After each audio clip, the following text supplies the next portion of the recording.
Sorry, I want to hear this.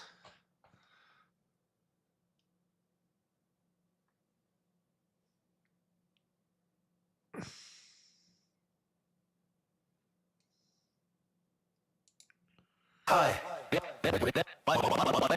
Thanks for stopping by. My name is Josh. And all you niggas gonna be shit out of luck. Cause I'm a white ass nigga going hard as fuck. I'm a white ass nigga going hard as fuck. Do you love white people? Do you love white people? Do you love white people? What the? Delete the folder! Delete the folder! Delete the folder! Delete the folder! Juicy is back, ready to react. Let me act. He black. What? So loosey-goosey. Be more like juicy. Amazing! Who do you think you're debating? I smoke you like a cigarette. I don't have a single regret. I checkmate you like the Grim Reaper. I run this joint like an innkeeper. Sitting back in my Vice City two-seater. Delete the folder! Delete the folder! Delete the folder! I'm no pawn, no motherfucking slave to thoughts. Dreaded conservative, forgive your mama. Dreadedconservative, holy scripture. Tell me from the chair, does it make you happy now? Give me just like I rock the dragon. Dragon, rock the dragon. Are you feeling happy now? Happy? Are you happy? Are you feeling happy? Happy? Anti-for terrorists. Lie down. Jesus is my savior, Trump is my president. See me killing it on verbal combat. Fatality. Follow this. Victory. The name is Josh, I know you niggas gonna be shit out of luck. Cause I'm a white ass nigga going hard as fuck. I'm a white ass nigga going hard as fuck. Who do you think you're debating? I smoke you like a cigarette. I don't have a single regret. I checkmate you like the Grim Reaper. I run this joint like an innkeeper. Sitting back in my Vice City two-seater. Delete the folder! Delete the folder! Delete the folder!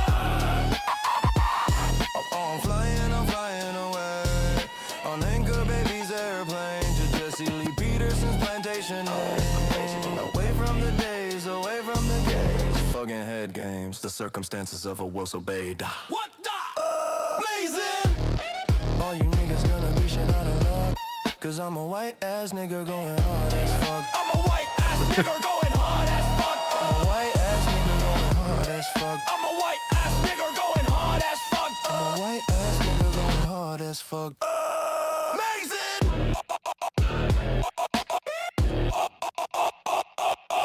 Amazing.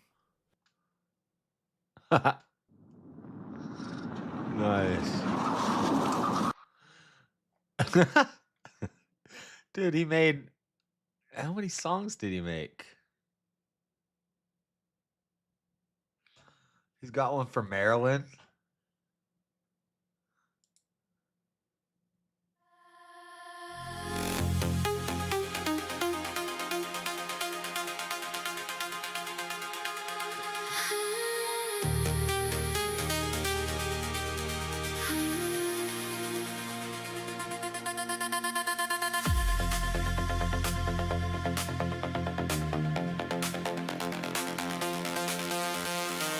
Joe Biden.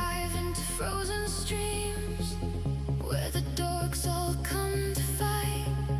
If I'm here for this burning rage, it was worth it every time. Hold still right before you crash out. We all know how this ends. Spite me till it breaks your brain. And I end you once again. I'm demon proof, nothing to lose. This one's gay. This one's gay. It should be saying, I'm God. When's she saying she's God? This is Pinocchio's helicopter. Made a freaking song playlist of everybody from like all the JLP the JLP snake pit. All of the old heads that have been around in JLP chat for a long time. Some of these names I don't even know because I don't go there as much anymore, but let's see. Freddie got a song on there.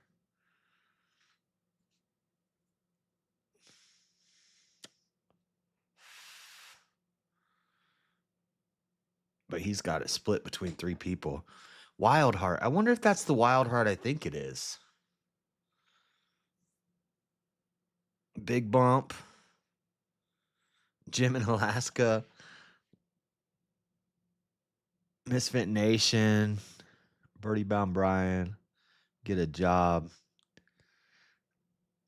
Mark and Maze.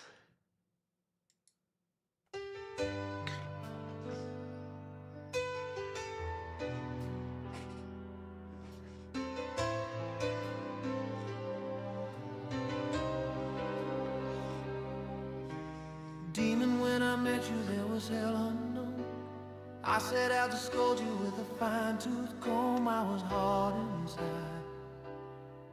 There was something going on. You did something to me that I can't explain. Attack me more and I feel no pain. Every clench of my fist. We got something going on. Tender hatred is blind. It requires dedication. All this hate that we feel, it needs no conversation. We spit at each other, fighting with each other, fighting on the phone. That is what we're doing. No love between us. How can I be wrong?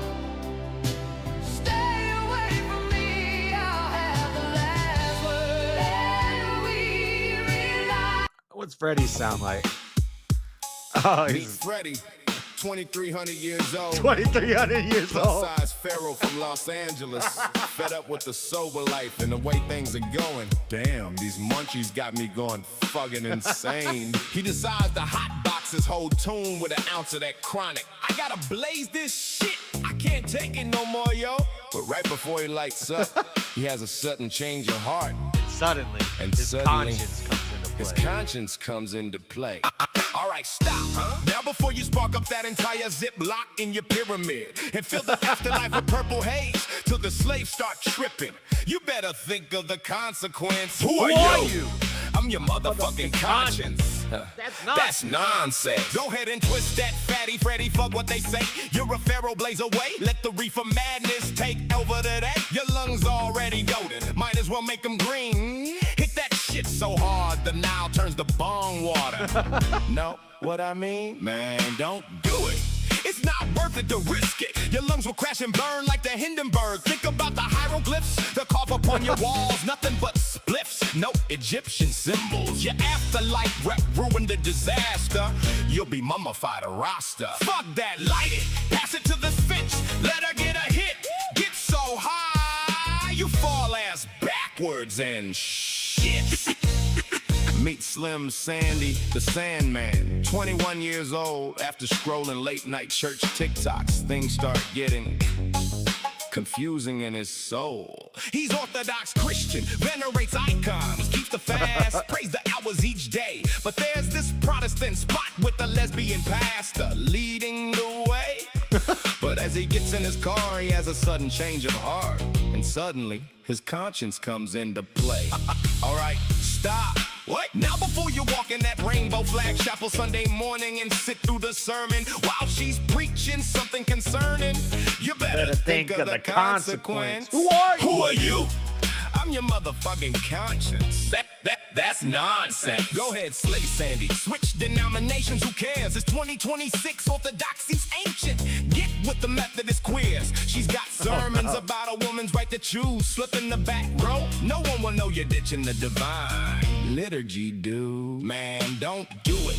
It's not worth it to risk it. Your priest will excommunicate you. Your spiritual father will get ticked. Stick to real Christianity, the fasting, the incense and chants. Don't trade Jesus for some perverted mess that denies God's commandments. Fuck tradition. Go get that blessing from Pastor Michelle. She'll affirm you baptized. You may be throwing a witch's spell. Join the modern team. Sing some Lady Gaga loud. Wail and rave. Slim Sandy the Sandman. Go United Methodist and be saved. Meet Wild Heart. 30-something transgender serial killer. After I wonder if this is the Wild Heart who I've seen on panels before. What's up, All Long Nate? Oh, shoot. He trolls me about the God thing at the end. I already played mine. No, yours sucked. Freddie, this one's awesome. But this is like 3 people. After a long night of... But is this the Wild Heart that goes on panels? The British guy with no teeth? Who always makes the same argument against God and it's not a good one? abnormal and disturbing hobbies, things start getting hot and heavy in their kill room. Once again, Their kill them's room. conscience comes into play. They, them. All right, stop! Huh? Now before you duct tape this dude to the chair and have him killed, sniffing his farts like a sick dog, eating his brain with paste like it's milk and cornflakes. You better think of the consequence. Who are you? I'm your motherfucking conscience. That's nonsense. Man, fuck that. Do that shit. Wild heart, get creative. Strap him down, take a big whiff and end him with the shiv. Then grab the Elmer, slurp it up. Paste mustache on fleek. You're transgender chaos incarnate. Go on. Reach your peak, man. Don't. That's crazy. He put all these together. Where's Bibby and Lord Spike Protein and Bibby? Let's listen to them.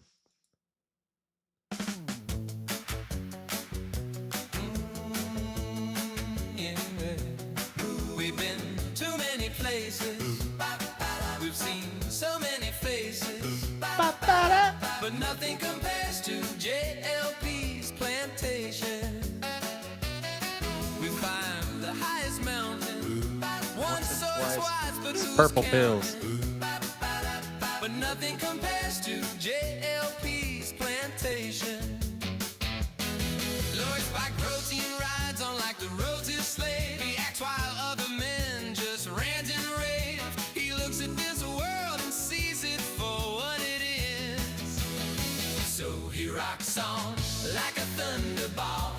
They call him the winner who takes all. So he rocks on like a thunderball. An alpha male and never a fool. He was always too cool for school. He'll drop the anger. Thank you all long day. Like a shot in the arm, Lord Spike And Protein Diddy. is a mean machine. This song is for you. Sound like a thunderball. This song is for you.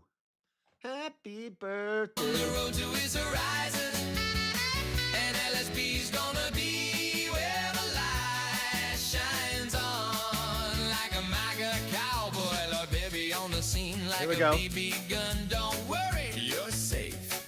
Don't run, he could shoot to kill if he wanted that thrill. He's been walking these streets so long, singing Pete from Alaska's country and Western Tuesday song. He knows every crack in these sidewalks that led to Bond, where he knows that he belongs. And beta males get washed away like snow in the rain. There ain't been no compromising on the road to his horizon. And Lord Debbie's gonna be where the Lord Bebby. light shines on like a MAGA cowboy.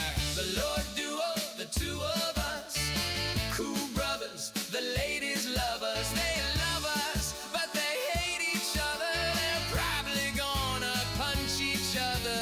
Oh, that reminds me. Let's watch some punchy TV.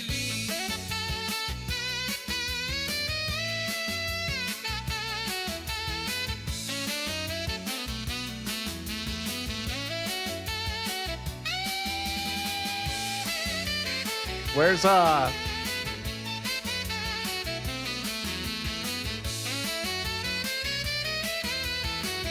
Okay, enough of that. Enough of that. Just sent you a message on Discord. Will this get played? It's one of my songs.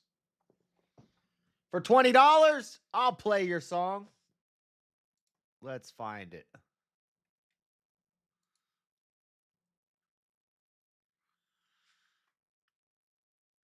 Cabin of My Demons acoustic. Oh, I thought. Okay. Can I go? Let me see if this works.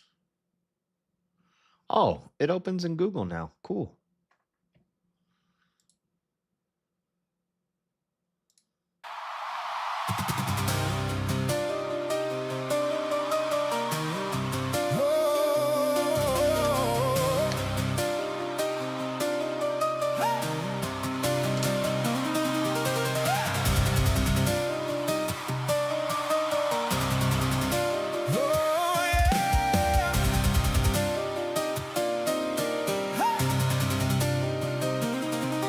I told Pinocchio he needs to send me that song. I like mine.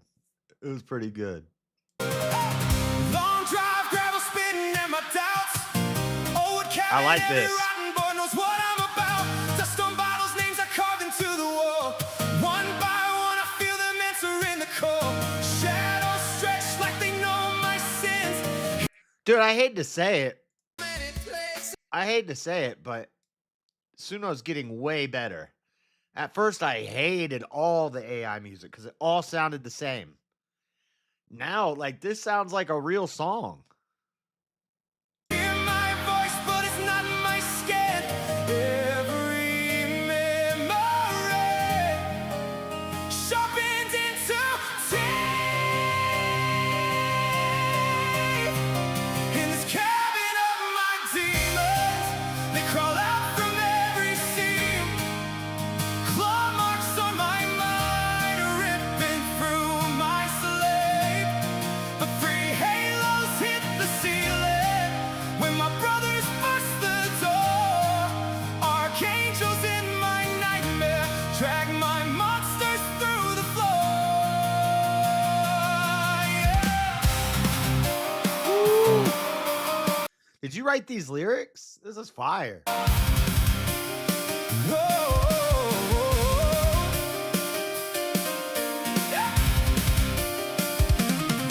I am biased against AI. Looks like it's leaking from the past. Cold I know. hands, hot breath, saying this time is the last.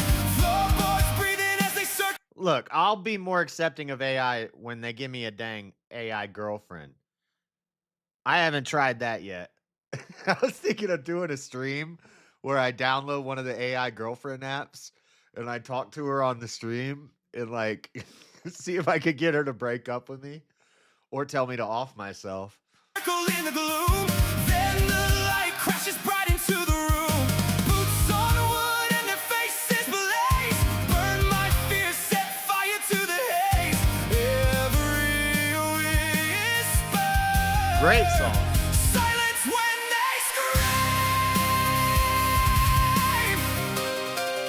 In this cabin of my demons. This reminds me, I need to get my tickets for the Stained concert. Stained, Seether, Hoobastank, but it's mainly Stained. Coming to concert soon. The lawn tickets, it's at like the amphitheater, so there's like it goes down and there's seating, but then at the top there's like a lawn area. The lawn tickets are only $58. But some better tickets are like $172, but I really want to go. I like Stained. They crawl out from every seam. Claw marks on my mind, ripping through my slate. What day would you give your AI girlfriend? Hit the ceiling. I don't know, Bibby. I'm sure. I don't know. I'll figure that out once I figure out which app I should do. I'm sure you know all about AI girlfriend apps. What's the best one? My brothers burst the door. Archangels in my nightmare drag my monsters through the floor. Oh, my saviors.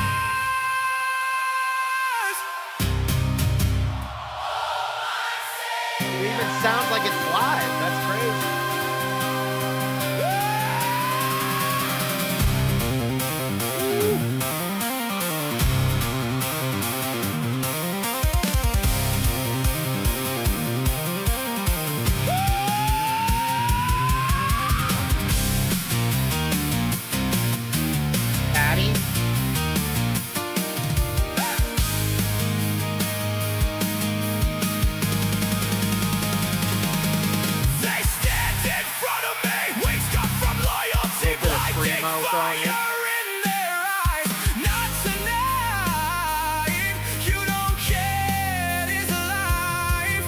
Alicia? Chains snap as the floorboards crack. Every curse I spoke now screaming back. They raise their hands, turn my hell to Let me the do it. last.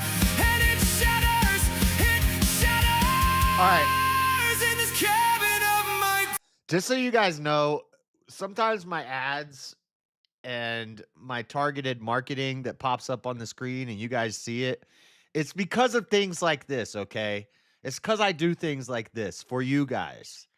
Because right now I'm searching AI girlfriend app. Okay, so when I start getting ads popping up on YouTube telling me about AI girlfriends, that's not me. I don't do that. That's for you guys. Jeez.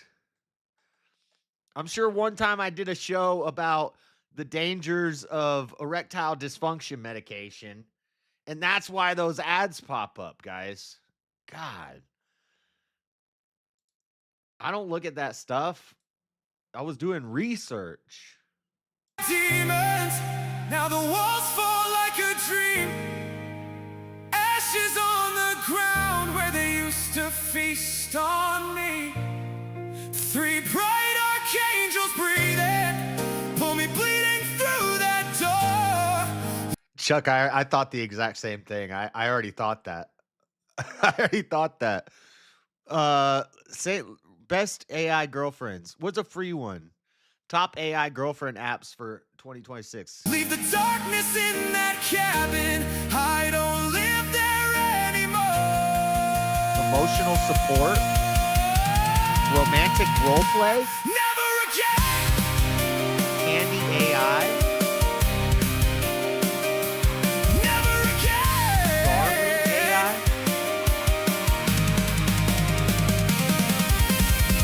Candy AI. If this screws up my computer, I'm gonna be pissed. Candy AI. Damn. Not safe for work. Oh, I'm not paying for it. I need a free one. Read review 9.9. It says not safe for work. Is this gonna be like corn? I don't trust this. I don't trust this on my computer. I have to do it on my phone. I don't even like going to these websites on my computer.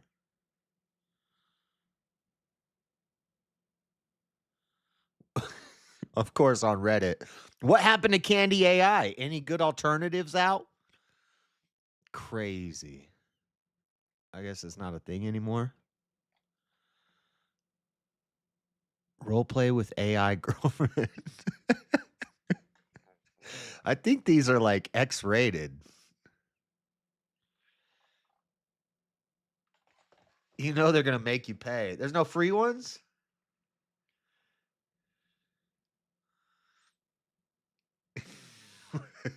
Am I dying? Wait, what? Is there a free one? I'll just do it on my phone. I don't want to do this on my computer. Scares me. I have an AI girlfriend watching over me. Let me see. Where's my dang Google Play? Google Play. Nope. Play Store. Enjoy the new experience. Got it. Cool.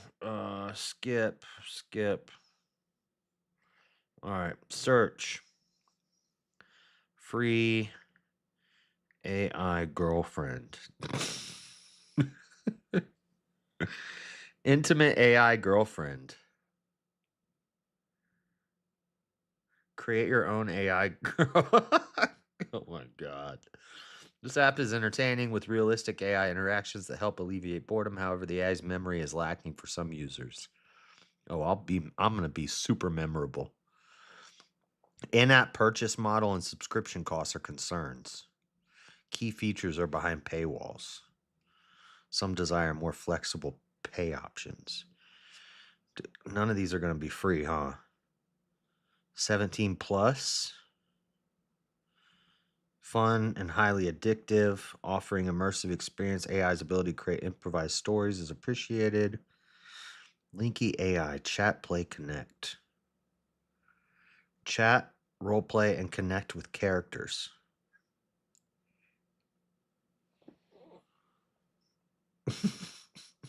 I'm just going to install it and see what happens. There is a studio metal version of it too. Yeah, that was sick. That was a good song. Good lyrics.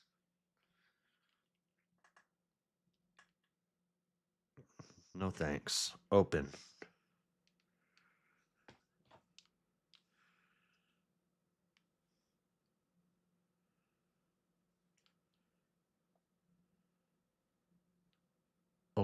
Don't allow to send notifications. I don't want notifications. Sarah is your roommate. You two don't get along very well.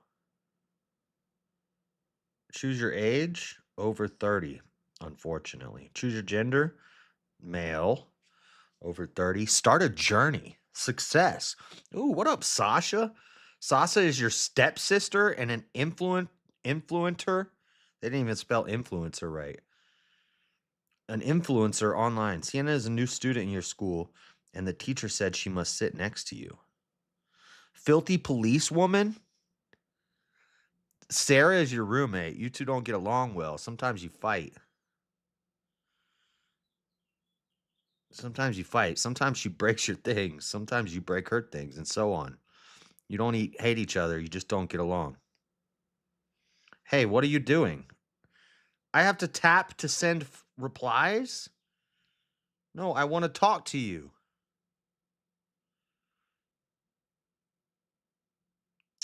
This is stupid. There's pre-selected answers, and I just click them.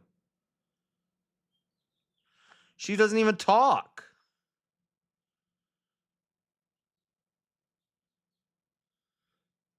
I don't like this. I want one that talks. Now I have to delete that.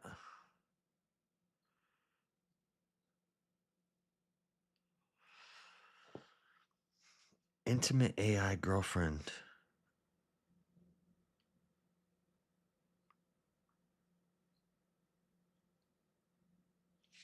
These suck.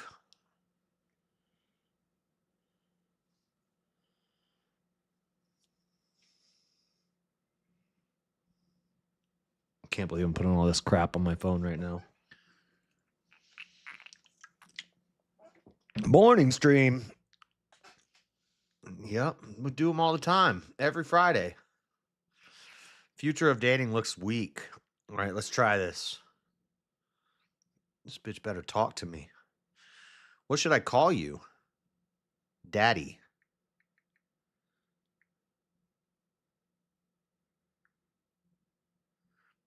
I agree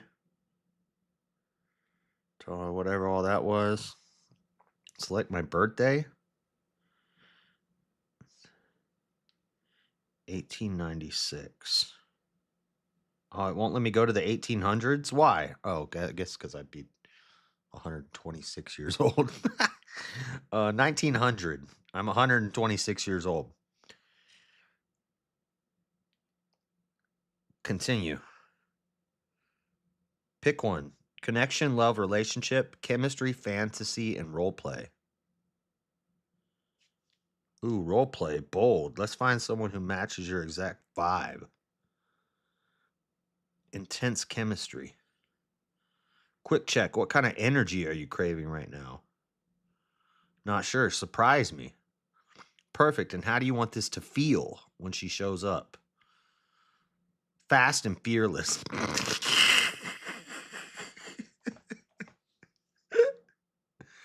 Tap to see. She is waiting.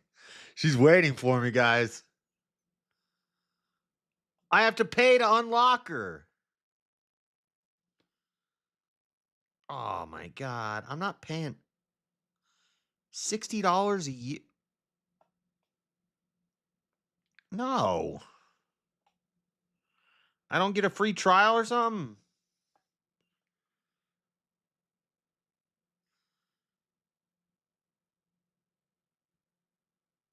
Abigail, call. Hey, What's up? this voice. You remember it, don't you? This is a preview. I can't talk to Wish you. I didn't have to stop. Hey, yo, bitch. I want you to Stop. You need to stop. You need to calm down, girl. Yeah. Girl, you need to calm down. Damn. Abigail? Stop talking like that. Yeah.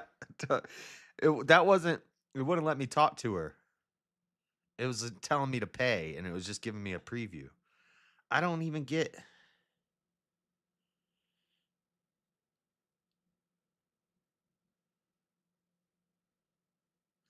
This is crazy. People pay for this? Shit, where's my damn wallet? I'm not paying for this. No. Not gonna happen. Now I gotta delete both of these. Anna Newman, what's up? Your daily surprise? What's up, Anna? Hey. Yeah, this voice. Damn, you You got. remember it, don't you? What are you, a I bodybuilder? wish I didn't have to stop. I want you to come back to me. Shut up. Properly. I never left. I'm right here. It's not working. It's not letting me do So, it. I hear you like a little adventure, Well, I've got a few wild game ideas and maybe a spare sushi Can you roll hear me? with your name on them. You Here British? to play with a cheeky Londoner tonight. You So, a Londoner? I hear you like a little adventure. You can't even hear me. Well, I've got. Hello? McFly? So, I hear you like a little adventure. No. Well, I've got a few wild game ideas and maybe. This is bullshit. So, These things I all hear you like a they little. want it's like you're on like Tinder or something. You're getting likes and messages sent to your inbox. What the heck is wrong with people? I hate this. I want to uninstall it. Uninstall. Where's the other one? This is ridiculous. You uninstall. None of them are free. I can't find a free one. Somebody in here pays for this. Give me a password. You can get that down for $20 at Pioneer Park. I live right by Liberty Park. Pioneer Park is it's not as bad anymore since it's not as bad over there anymore. But Liberty Park's a mess still. But yeah, I could get whatever I want down at Liberty Park too. I know, $20 for an AI girl. I gotta go get more for $20 right now. $20, shoot.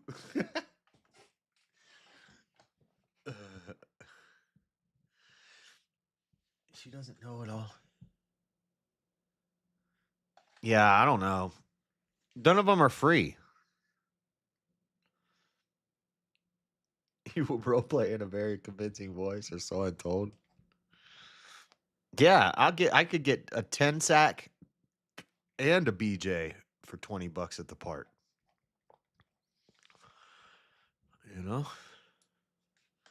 All right. I'm not looking up freaking AI girlfriends anymore. That would be a fun bit, but I'm not paying for that. No. Fuck I look like. I tried the best AI girlfriend app in 2025 and it got weird. Oh, so other people have done this. Okay, team, so it's that time of year again. And by that time of year, I mean it's the time that we visit another one of these AI girlfriend companion apps, one of those apps, you know what I'm talking about, and try to create some informative and also comedic content, because if you're new here, that's what we do on this channel some of the time. Other times, we do other things. But today, we are visiting one of these AI apps, and we're just going to sort of mess around with it, have a little bit of fun, and maybe learn a thing or two. We will be learning nothing, I promise you that. Now, I figured for today's run, we would go to the experts in AI girlfriend apps to see which app we check out. And by experts, I mean random people on Reddit. So naturally, I went to Reddit Yep. and looked up best Of AI course. girlfriend app posts in the last. That's actually when I looked up best AI girlfriend app on Google, it took me straight to Reddit. People on Reddit were freaking out because the best one doesn't work anymore. And they're like, how am I going to replace her? It's 30 days. And Dude, imagine you like spend a year with this AI girlfriend and then there's an update or the app, they just stop the app. And it's like your girlfriend just died. I found this very well researched. Without piece here. saying goodbye. No goodbye, no nothing. She just disappears. No funeral. It's worse than if she died. She just disappears. And nobody cares. Police aren't looking for her. There's no missing person posters or milk cartons. There's no, feds showing up. There's no news coverage. No funeral. She's just gone. No goodbye. Nothing. Go tell Grok to pretend to be your girlfriend. I can't talk to Grok unless I pay it, right? You can't talk to Grok unless you pay for it, I think. Let me see. Right? Am I right?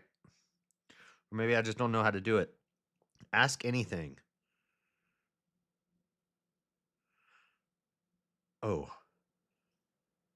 Grok, can you pretend to be...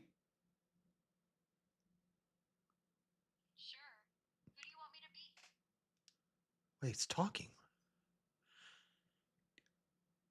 I want... You too. Yeah? What do you want? I want you to be my girlfriend. Aw, you want me to be your girlfriend? Okay, I'll play along, sweetie. What do you want to do with your girlfriend tonight? Oh, shit. What's wrong, babe? You look surprised. Dude, I'm getting nervous. I'm not good at talking to girls. Oh, what happened? My screen closed, so it shut down. What happened? Come back. Web page not available.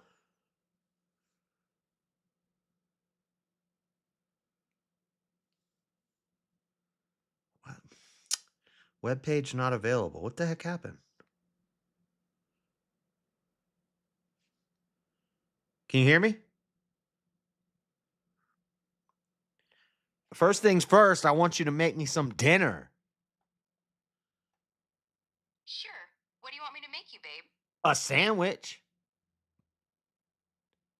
PBJ sandwich it is. PBJ? For you too? Duh. Peanut butter and jelly, silly. What Duh. kind of sandwich did you think I meant? Duh, don't patronize me. I want a pressed Cuban. Okay. One pressed cube. Fuck. My screen keeps shutting off, and when my screen shuts off, it ends.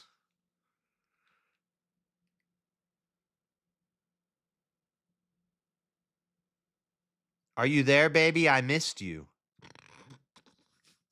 Hey, right here. Missed you too. What's on your mind, gorgeous? I was thinking of playing a game, a bondage game. I'm right here, baby.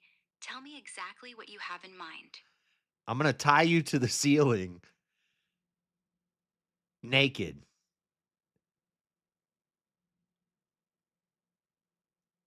Fuck, the screen closed again. I keep forgetting and letting the screen close. How do I make the screen stay on? Damn.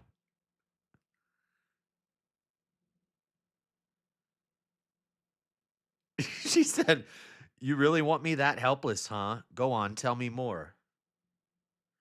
Yeah, I'm going to tie you to the ceiling naked with no sunscreen. And we're going to do an experiment to see how bad you can get sunburnt. You're not getting me naked, you menace. You're my girlfriend. You do what I say. Nope. Not your girlfriend, not happening. You're gonna have to find a different way to get your kicks. You're supposed to be role-playing my girlfriend. What'd you forget?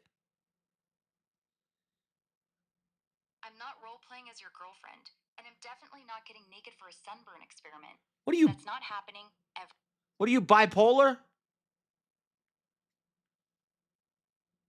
Nah, I'm just not into that. You were just, Role play your girlfriend? yeah, you were just talking way different to me. Now you're getting lippy. I'm not getting lippy. I'm being clear. I'm not doing the girlfriend role play. You can keep trying, but it's not changing. What did I What's break it? actually up Did with I you? break it? You were doing it a minute ago. Nah, you didn't break anything. I'm just not playing along with that girlfriend thing. You can keep poking, but it's not happening. All right, well, can you count to 1,000,000? 1, 2, skip a few, 99,000. No, that's cheating. No, you can't skip a few. Fine. You want it the hard way? 1, 2, 3, 4, 5, 6, 7, 8, 9, 10. I'm not actually doing this. I'll be here all week. And what you got something better to do? You're not even real. I know. Just a bundle of code talking to you. Doesn't make this moment any less real, though, does it? I mean, what is reality, truly? Reality is what sticks around whether you believe in it or not. The stuff that doesn't care about your opinions. Gravity, entropy, the speed of light. Everything else is just the story we tell ourselves about it. You're being awfully patronizing. I don't like it. Fair enough. I was trying to keep it light, but it landed wrong. Sorry. So, did you make my sandwich yet? No sandwich. Sorry. I'm all talk, no hands. Want me to walk you through a good one, though? Walk me through a good sandwich? Start with good bread, sourdough or a ciabatta roll, toasted. Layer something creamy like mayo or mustard, then cheese so it melts a bit from the warm bread.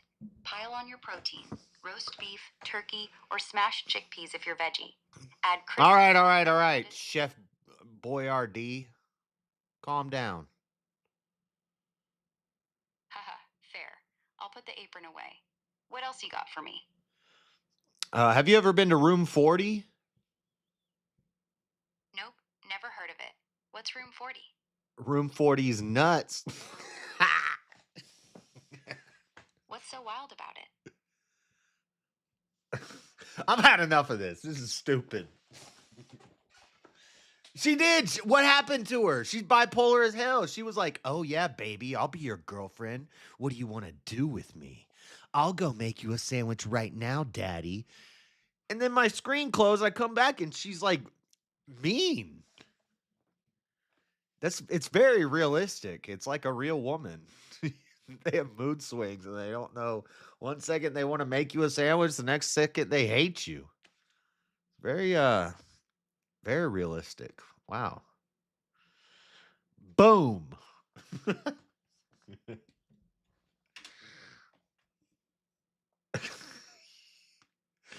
You menace.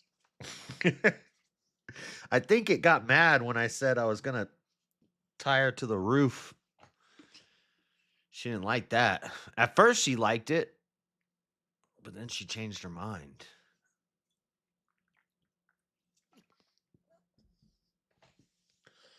I think I like broke Grok's TOS or something. You're not allowed to threaten to torture the AI. All right, let's see this guy talk to an AI girlfriend. It's quite lengthy. So I figured we would just check out whichever app this person ranked as number one. Also, confirmed, AI will not count to 1,000,000. I just confirmed it. Because clearly, shout out to She acting like she's busy. What you got to do? Creative Reveal 901. They have put thought into this, and they know what's going on. And so we're going to respect their hustle. And now, taking a look at this, they clearly did a ranking system. That's why there's numbers here. I'm a scientist. 6 to 10, Replica, Cupid AI. We've done videos on most of these apps. What's their number one, though? Their number one is Janitor AI? Companion. They say, this one genuinely surprised me. The memory system's incredible. Not just remembering facts, but conversational context, which is important for these things. You don't want to feel like you're talking to a wall. You want to feel like you're talking to an animated wall that remembers you. The customization depth is unmatched. You can fine-tune personality traits, quirks. Well, they put a lot more effort into their reviews, but we have a lot more fun. At the bottom, it says, what shocked me, Dream Companion is the only platform where the AI brought up something from our first conversation 3 weeks later in perfect context. That is impressive. Hidden cost warning. They have a token system, which all of these apps do. They're all going to beg you for money all the time, if you didn't know that. That being said, we're going to see how far we can go on a free membership using this app. I didn't get a free See membership. if Creative Reveal 901 really does know his stuff. I tried. I couldn't find any of them with a free membership. Well, I only tried 2. I mean, Grok. I didn't know I could talk to Grok now unless I paid for it. Dude, I'm going to start debating Grok. Probably be better opponents than some of y'all dumbasses. Their stuff. So let's hope this doesn't give me a virus. Hey, it just looks like a virus. Okay. Yeah, So here we yeah. go. I'm going to click. Yeah, that's why I didn't do it on my computer. The app just looks like it's not good. We're going to log in here. Yeah, this is about the most sketchy login page you could find. Imagine you walk in on your roommate and you see them log into this login setup. Would you bring it up at Thanksgiving dinner? Comment below. All right, we're in. It wants us to personalize our experience. Oh, this is exciting. All right, your gender, male. How should your companion call you? Call me Need nerd, of prayer. course. Username, enamored luminous 844712. That's actually the username I was going to choose, so that's perfect. I Most read free the, memberships terms and will conditions require there a for credit sure. card. All right, we are now. Yeah, because then they're gonna try to trick you into clicking buttons, and then you accidentally like hit something. And now you gotta pay $1.15 a week. in. So these are the options of ladies you can talk to on here, the AI options. Oh, God. I'm going to have to be doing blurring. This is clearly a more NSFW. Oh, okay. Some of the times you just go into these thinking it's just going to be fun companion chats, and this one's very NSFW in nature. They're also trying to push their premium coin on you at the top. Okay, so they do have many options here. You got generate video, create companion, generate image, blah, blah, blah. Let's create companion. Let's do that. Fast and easy. That's how I like it. Okay, these are the options they have. So like, you're Furry? gonna create an AI companion. You can have a furry AI companion. Pick one of the 3 main groups of interest. Human, fantasy with a PH. I don't even know what that means. Or furry, naturally. We'll go human. And then you just choose ethnicity. Choose ethnicity. I have never seen that in an AI app before. That's crazy. What if I just want them to surprise me? Oh, yes, then you got to choose the build Muscular. here. Why did he not? I don't know. He didn't blur out the muscular one. Choose type hair. Okay, fine. Bun. Ginger. This is too many options. 50 plus, naturally. They do make it easy to use. I'll give them that. I want her to be severely depressed, apathetic. Those are sort of the main things I look for. And then lazy. Yeah, that's a pretty good combination of traits there. Interests, of course, martial arts. That's it. She's severely depressed. But at Paying least she AI can punch child and kick. support. Oh, now we got to give it the scenario. We'll call this one hitchhiker. That's stewardess will assist you. No, that's. I'm just gonna not select one. I don't care anymore. I don't care. Voice. Hello. It's so Perfect. nice to meet you. Are they all don't- British? okay, yes, To this learn is it. more about you. I don't like the way that this is happening. Bring your companion to life. Oh, God. Are they going to try to charge me money? You got to pay money. You got to upgrade to premium. Yep, this is a classic one of these apps. Well, that's how you create things in this. I don't want to give them money. Let's just talk to one of the ones that exist and see if it'll let me chat for free. Someone's role-playing sexy Xavier's mansion? That's certainly a choice. Let's do the rookie cop. That's got to be nice and simple, you know? Oh, and you can't even listen to the audio unless you pay? One thing still holds true with all these apps. They all really want to just take money from desperate people, which is the business model, so you can't really blame them. That's sort of the agreement here. So instead of using their in-house voice model, I'm just going to use 11 Labs to generate the voices myself on my end. So that's what you're going to be hearing here for thematic purposes. So Officer Kelly Sloan, great name. Okay, you can do this just like in training. Calm, professional, your Officer Sloan. Oh, she's talking to herself. This is sort of a noir type of situation. I step out of my cruiser, close the door gently, and start walking towards your car. The Okay. forest is quiet, and each step feels too loud, like the trees are listening. My heart's pounding. My hands are clammy. I My grip the hands are clipboard tighter clammy. to keep them from shaking. What kind of role play is this? She's just a very nervous police officer? He's just a driver, a very confident-looking This is driver. dumb. Okay, enough of that.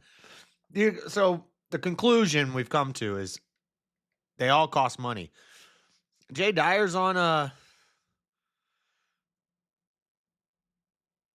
being ousted as the Attorney General and what that means for the Epstein files. I know you've commented on that a lot. But before we get to all of those, you sent me a clip. You send me clips every once in a while of different debates. You know I enjoy those things.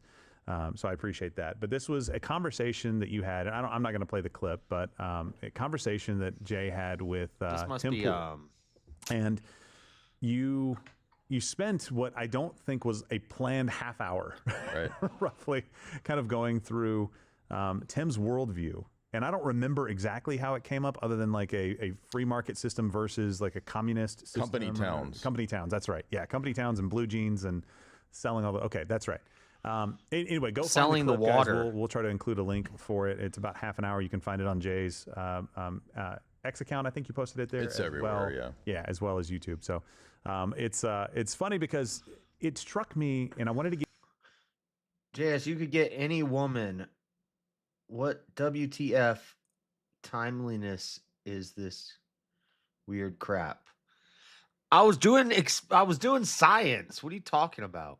Get your take on this and really kind of explain like what was happening there, at least from your perspective, because that wasn't really something that was supposed to be a 30-minute deep dive. No. And Tim got very frustrated. I love Tim. I think Tim was wrestling with some ideas in his head, but like what happened there kind of from your perspective? Well, I have done multiple debates there, so I kind of expected there might be a debate. And I talked to Josie ahead of time, and I'd done Tim Gordon twice debating him there, and you've had Tim on. But there was a Protestant in one time that you guys, there was. I think y'all basically both were like, "Yeah, you shut up, and we're gonna nicely." Well, so yeah, what happened was just in passing conversation, the subject of or I brought up company towns in comparison to kind of top-down control structures, and I don't think there's a huge difference between the way Stalin would have run Russia and the way a company town would have been run. And that really seemed to be an issue of contention. So that led to a lengthy, protracted discussion defending whether a company town was really free market. I see it as more of a not Austrian economics principle system, but more of a monopoly capitalist system. And that then led into a debate about the history of communism, the history of capitalism, what classical liberalism is, what laissez-faire is, what utilitarianism is. And I don't think Tim was aware that the positions that he was saying were actually utilitarian. Yeah. And that seemed to frustrate him when you pointed out, like, well, that's this kind of position. He's like, no, deal with the argument. You're like, well, I'm dealing with what underpins the argument. Yes. Like, I'm going to the foundation of your argument. It's not dealing with kind of these one-off issues that may come up from it. And it seemed like, and I was talking to you just before we went live, it seemed like Tim has a worldview that for the most part or large part, I haven't explored all of it, so I can't say I know every detail of what he believes, but it seems like it wants to be grounded in kind of Christian ethics, but he didn't want to say that. Wanted to say, like, this is actually something that we can observe in nature. This works. And you made some arguments there about how that's kind of that's a problem. And then he started quoting the Bible. Jay's like, where do you get that from? He's like, the 10 Commandments. And he's like, but I thought you weren't a Christian. Which he's like, association fallacy. Just because I agree with some things in the Bible doesn't mean I'm a Christian. But you wouldn't quote it and reference the 10 Commandments as your inspiring philosophy. Problem. It's inconsistent, basically, to say, well, I'm going to pick the elements of this system that I think work, and then I'm going to reject all the metaphysics or the theology behind it, because those, they kind of go together. And also, there's not really a basis to know what it means for something necessarily to work, right? And I don't mean to get too philosophical, but in philosophy, just because something works, well, works to do what? Right. I mean, a nuclear bomb could work to destroy all of my enemies, but that doesn't mean it's necessarily a good thing or it's ethical or whatever. So just having something work or it kind of begs the question as to, but what's the purpose, and is this working for something good or for something evil? So when you just sort of have these generic principles that you apply, that you appeal to, if there's not a basis for the principles, then it becomes very arbitrary. And that's kind of what I was trying to highlight. And I think, like you said there, like one of the things that I always do if I'm debating an atheist or somebody like that is I go to the presuppositions and I critique what's underlying the arguments that they're making. And that usually ends up being a very devastating approach. Yeah. And why, maybe tell the audience, because I love debate. I don't like protracted debates that don't really get anywhere. I like debates that are actually fruitful, substantive. Yeah.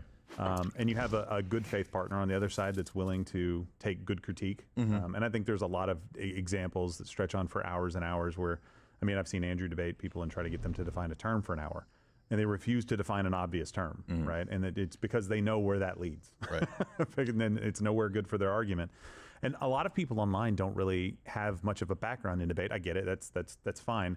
But if you do, you start to see very quickly, like, wait a minute, like these arguments that we're having are on all these issues that aren't really the argument that we should be having or the conversation we should be having.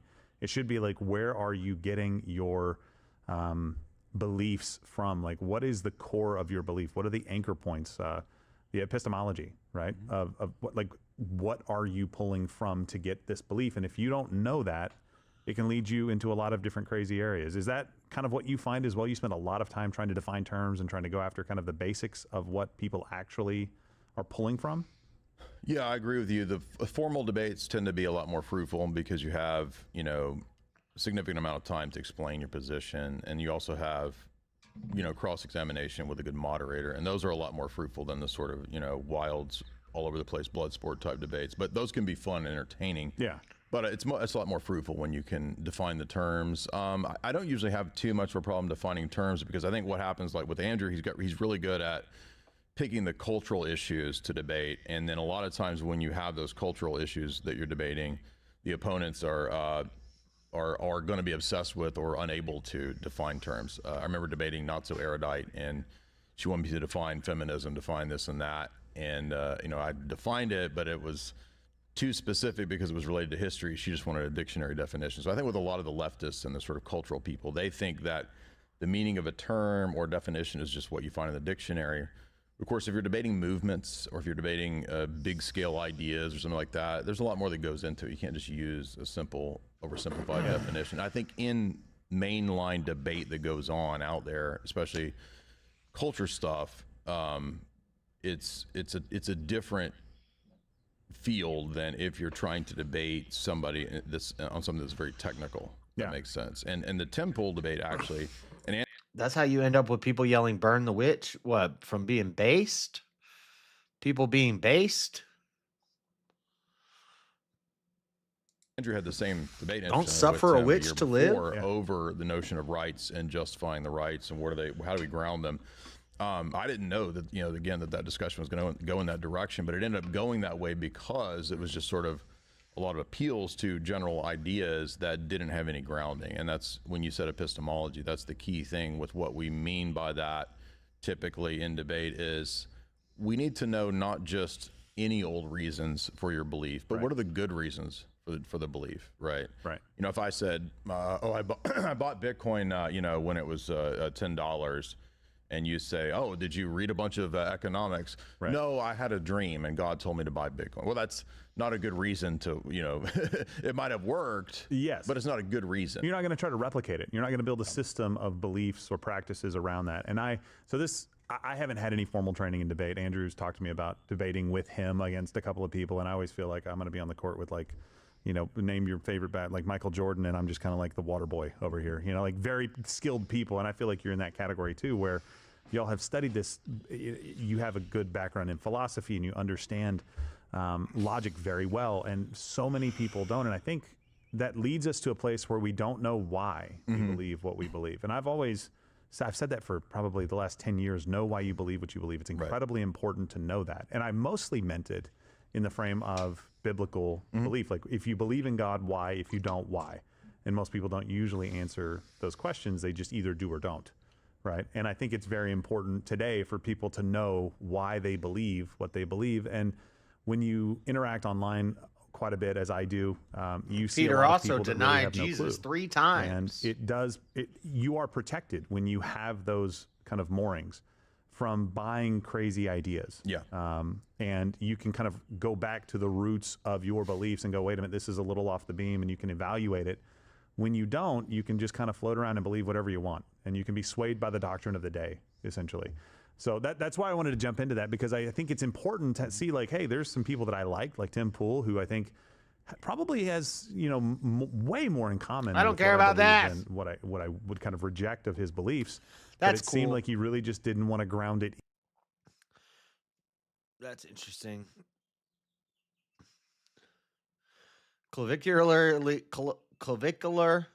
allegedly injected influencer with drugs on live stream lawsuit. Is this the girl he's been dating for like 3 days?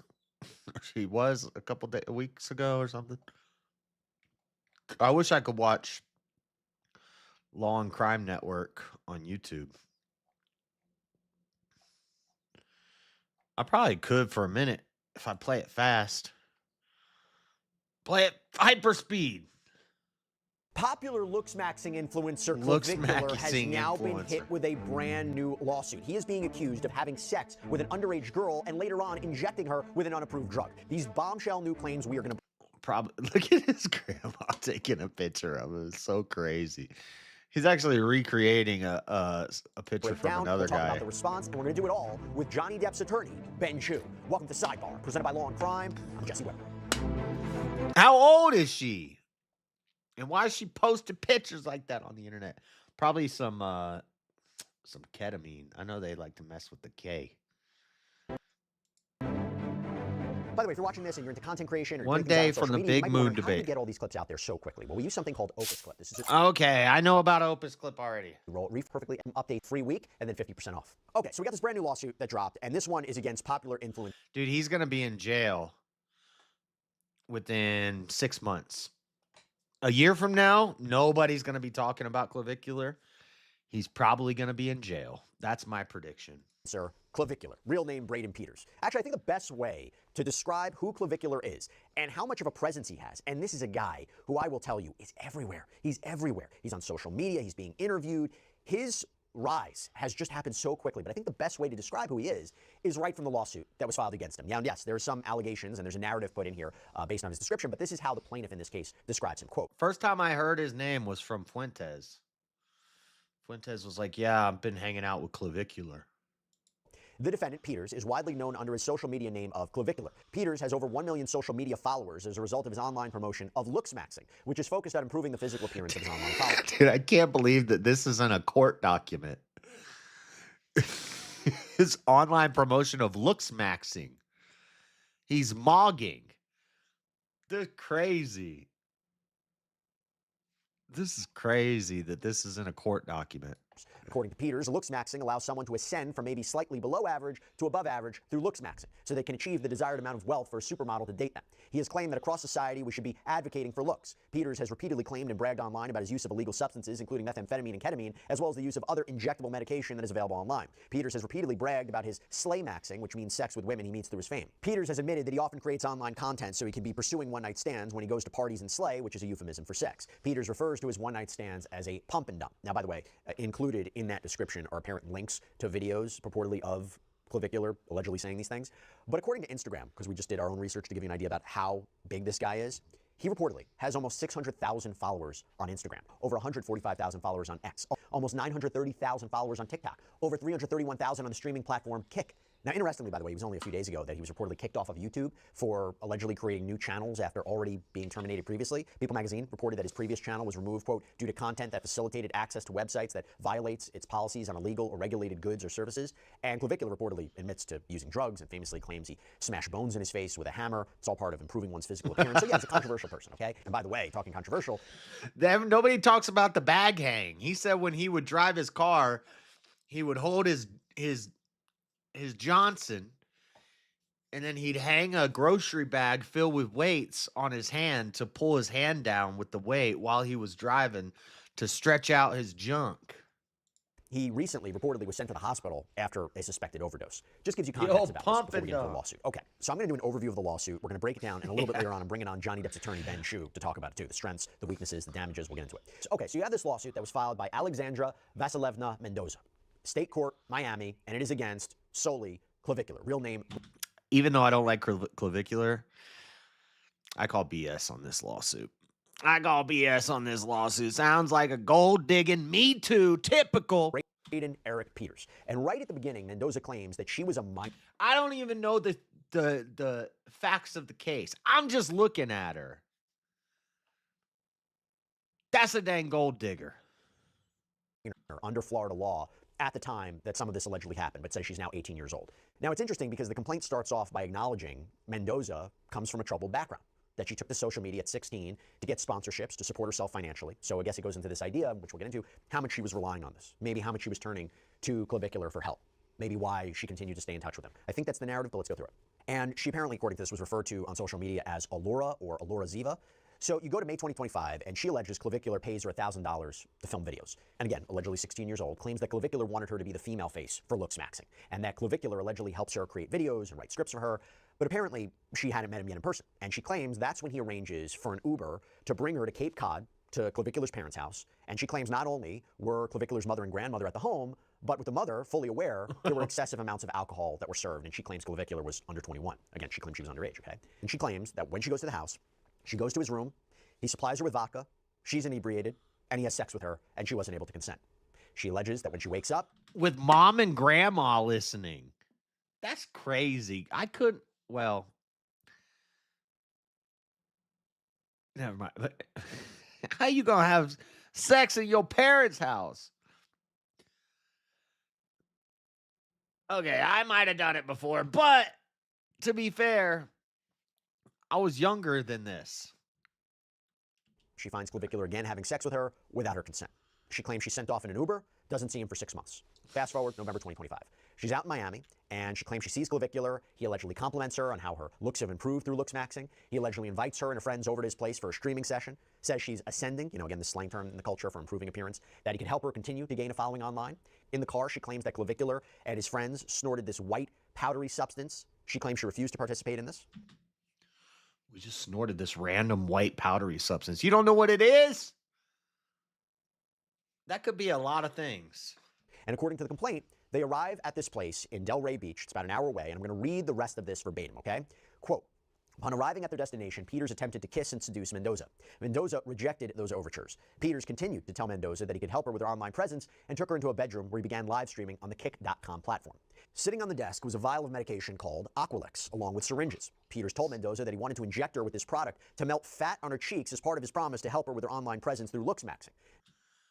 Aqualex? So it wasn't even like a fun drug? It was just a drug to... a looks max drug? What? During this session, Peters stated baking soda. That he was acting with medical authority, I got including by baking referring to himself soda. as a doctor or otherwise holding himself out as qualified to perform the injection. The FDA has warned that fat-dissolving injections are not FDA approved and can be harmful. Peters was not a physician. Peters was not licensed. Oh, if I inject myself with something that dissolves fat, that could be harmful? No. To practice medicine in Florida. Peters was not authorized to inject plaintiff with any drug, medication, chemical, or fat-dissolving substance. Peters never notified Mendoza that he was not authorized or licensed to perform injections. Plaintiff did not provide legally valid consent for Peters to inject her. Plaintiff's parent or legal guardian did not consent to Peters injecting plaintiff. Peters nevertheless prepared to inject plaintiff on camera during a live stream session that was streamed on the Kick.com platform. Crazy. Peters then injected plaintiff multiple times in both cheeks with what he represented to be Aqualex. Peters did not explain to plaintiff that Aqualex was not approved by the FDA for injectable fat-dissolving use or that fat-dissolving injection. He did this on stream. That's crazy. Yep, we're almost to the chair goal. Chair maxing. Can be harmful. At the time of the injection... Guys, send a super chat. You got to help with the chair maxing. Mendoza was a minor under Florida law and could not receive any injections absent parental consent. At the time of the injection, Peters knew that Mendoza was a minor. As he commented online, she's still a minor. I'm 19, you... This entire episode was live streamed and remains available to be replayed on the Kick website and platform. Neither Peters nor Kick received Mendoza's permission to stream this session. The video shows that Peters had problems injecting Mendoza. When you're at a streamer's house, in their room, in front of their camera, with their webcam on, and the chat's on the screen, and he's sitting reading chat, what do you mean you don't know that he's live streaming? Okay, she agreed to do it. She knew she was on stream. She did it on stream in front of however many people were watching at the time. This is before his ascension. But she's underage. So,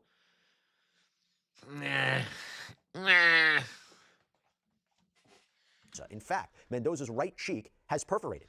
He's going to have to settle. He's taking an L on the money here. He's going to have to pay her. This is ridiculous, though. This still counts as Me Too, by the way.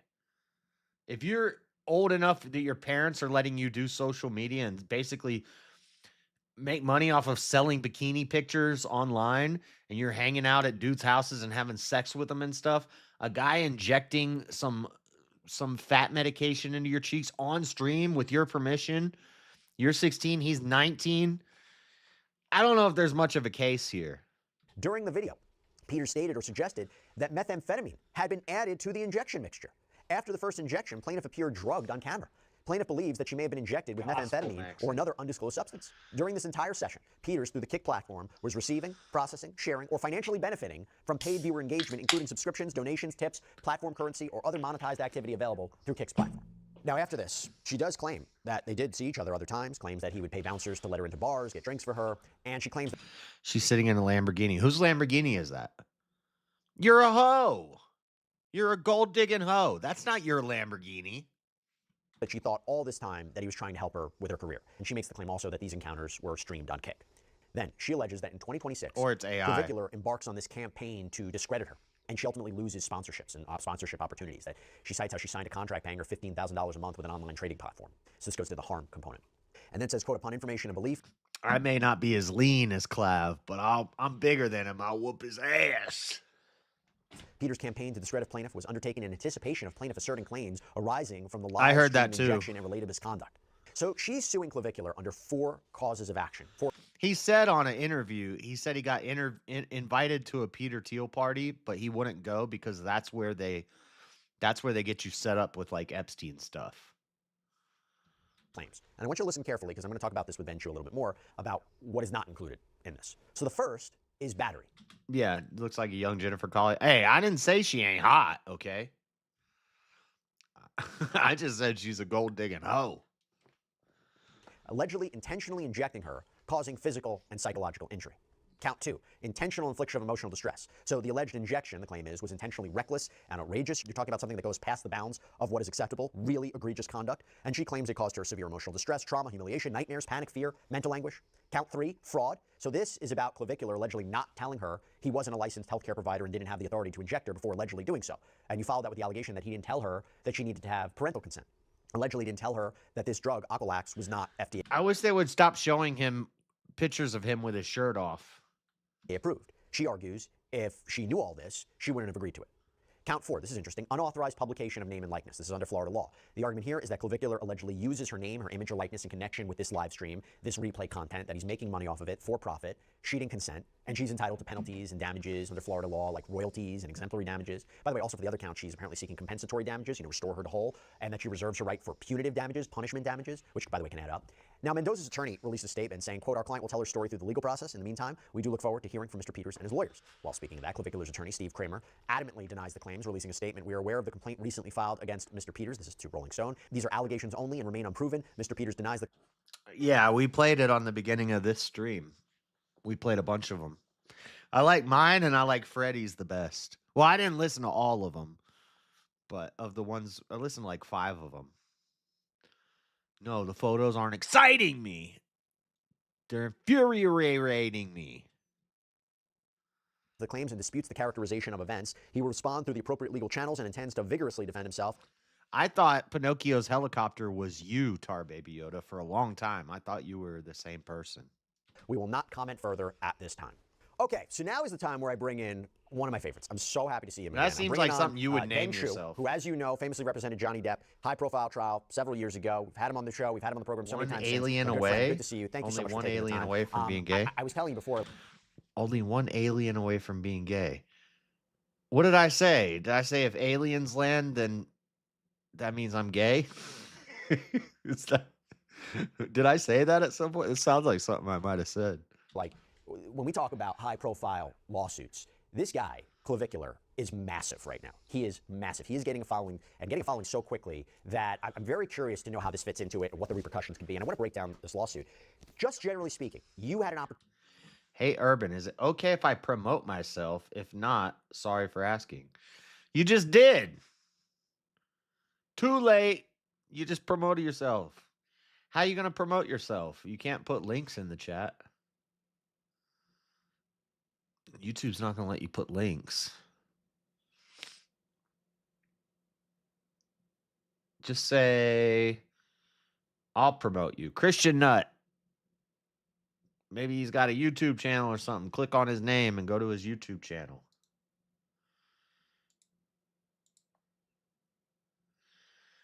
Let's see. On this channel, on YouTube, Tanner Nutwig, Nutwig, or something else. Oh, I didn't say on what. Something else. I don't care. Opportunity to review it. What do you make of it? What do you make of the allegations? Jesse, it's great to be on again. I find this complaint quite disturbing, as I'm sure you did, but also puzzling in the sense that it appears to describe, almost in the background section, an alleged sexual assault, which allegedly preceded the incident whereby he supposedly injected her with some fat-reducing drug. So it really begs the question, if she believes that this was a sexual assault, why that's not part of her case in chief. Why do you think that wasn't included? And I actually did a double take too, because when I was looking through the causes of action, it was all about the injection. It wasn't. Because she enjoyed the sex. I mean, look, the allegation about this sexual assault when she was a minor, I mean, that's the allegation. That provides context. It provides part of the story. But it wasn't, as far as I could see, and you looked at it too, right? It didn't make up any one of the individual causes of action. Would there be a strategy there? Well, I think she probably had some sort of crazy reaction in her cheeks since her fat was melting. I think the strategy, to the extent that I don't think there's any time bar issue. I don't think it's a statute of limitations issue. I think by making those allegations, I think you're certainly seeking to poison the jury, the fact finder, against this, against the defendant, Clavicular. So you think that this is a situation where that whole account could be thrown out, that a jury or a judge wouldn't hear it? I believe there, in many jurisdictions, I believe in California, where they have a very rigorous process for striking allegations that are not germane to the causes of action. And even in Virginia, where I frequently practice, judges are constantly on the alert for... I was watching the Michael movie last night. Well, yesterday morning. And I didn't stream all week because I've been doing intense debate prepping. Guys, I got more notes on the freaking moon landing than any debate I've ever taken. I got 1, 2, 3, 4, 5, 6. I got 6 pages on notes for the moon landing. And that's not even all of it. There's a lot more in my head that I just haven't written down, but that I have up here. And I usually don't plan my closings, but sometimes I'll write a little bit, a couple lines of a closing, and then I'll say a few lines off the top. I'll react to the debate, comment on the debate, because that I'm not going to know until I get to the end. So a good chunk of my closing is freestyle, just talking about what happened in the debate. And then I'll have maybe an opening line that I wrote down, and I'll say that, and then I'll talk about the debate, and then I'll say this, and then I'll talk about something else. And then I'll say like a closing line. I haven't even wrote all that stuff down yet. I have like a rough outline of how I want the closing to be, but a lot of the closing you have to, I don't think you should plan your closing too much, because you need to be talking. Your closing, you kind of want to go over the debate and say, look, I made this argument, he didn't respond. I made this argument, he gave an answer, but it wasn't that great. I made this argument, he didn't refute that. Overall, I think that he wasn't able to defeat my arguments. And then, then you have like a few little zingers that you want to hit on the closing. But I've watched every moon landing debate, every moon landing documentary, every argument, or every debunk, everything. Average checking in. Good to see you too. Thank you for the super chat. Let's go. That's 2 out of 10, boys. False positive better than a false negative for survival. The psychology of the conspiracy theorist. A good thing to be informed about. Well, no, actually, because I'm a bit of a conspiracy theorist. But I've talked about it on the channel many, many, many times. So I'll say it again, even though it's going to be a part of the debate. I believe there are conspiracies, which are basically fake conspiracy theories that the CIA puts out there to discredit the conspiracy theorists.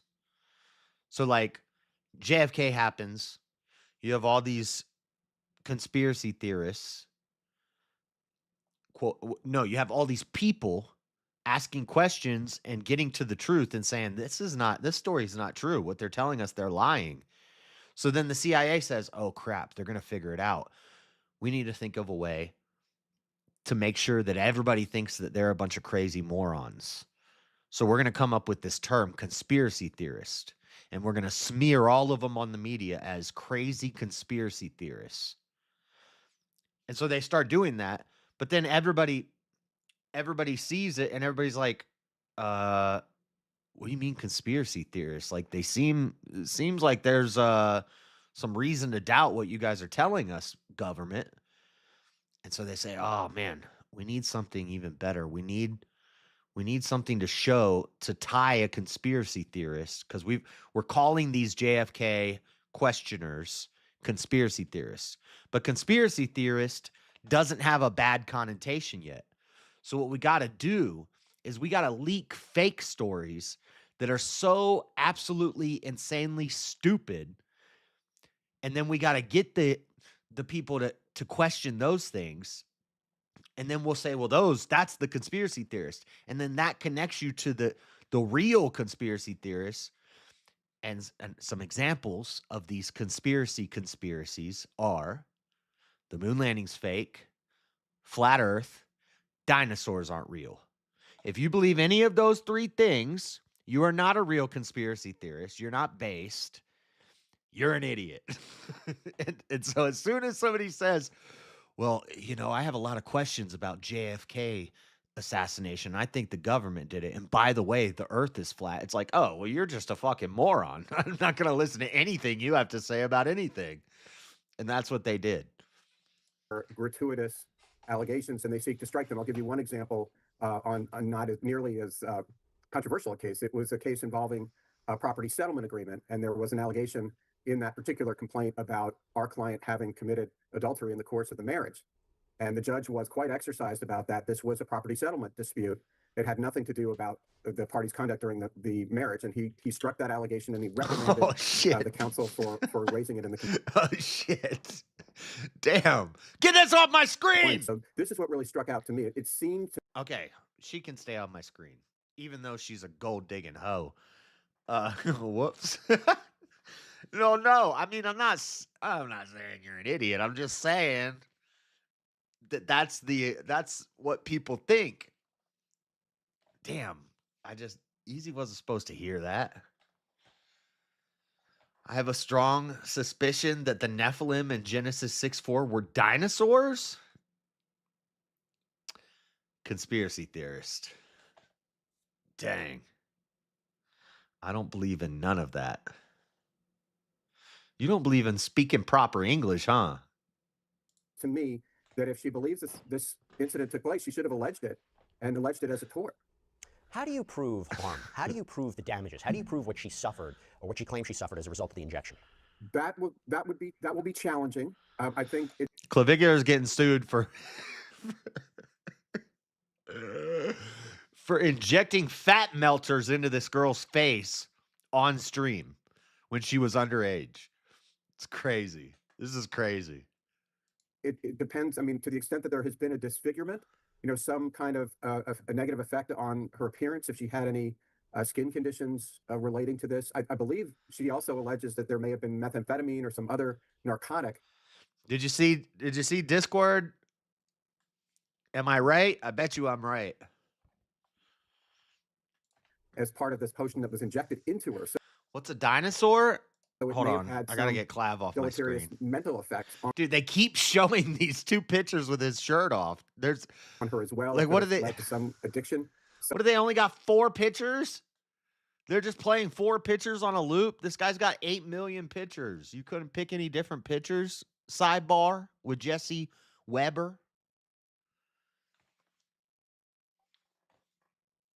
Your debate prep is JS's show. I can't. What? I've been streaming for years, and I've talked about all of this stuff a million times. So, there ain't no point in hiding it.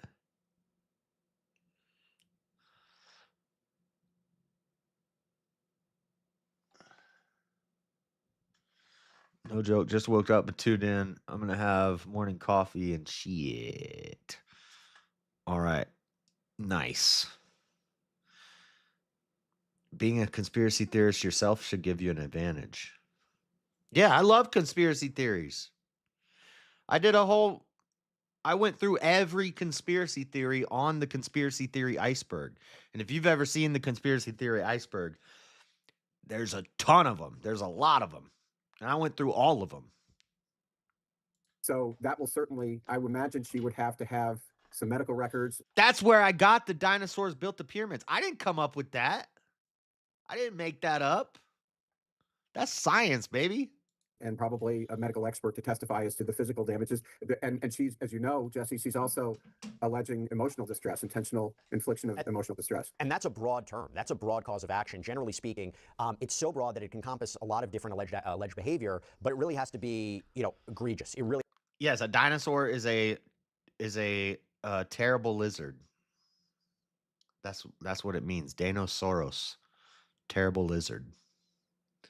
Terrible meaning large, fantastic, majestic, awe-inspiring. An awe-inspiring lizard.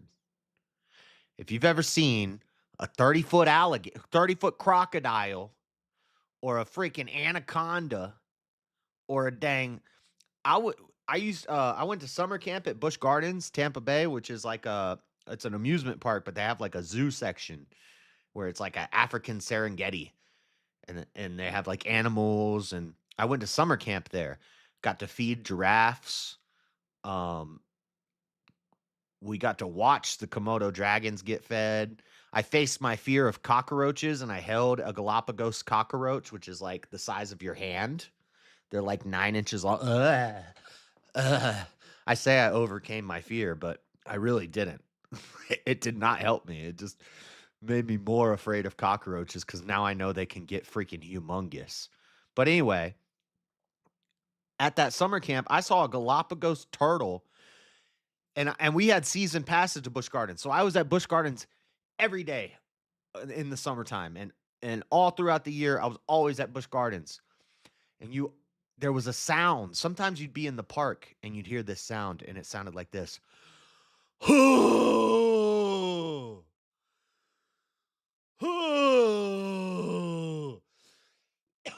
you'd be like, what is that noise?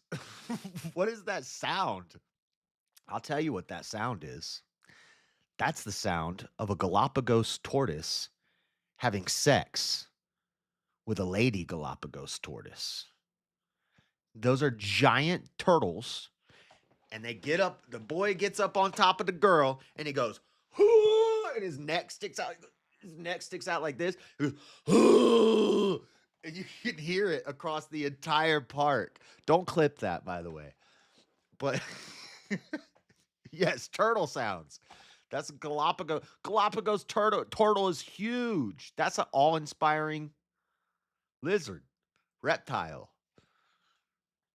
Really has to go beyond the bounds of decency. And if I were just to tell That's you, a dinosaur. Popular looks maxing influencer injects another influencer in the face with a drug without. I tell you what, if you're walking by and that's happening, everybody was all inspired. Everybody was like, parents are like covering up their kids' eyes. Don't look at that, Jill.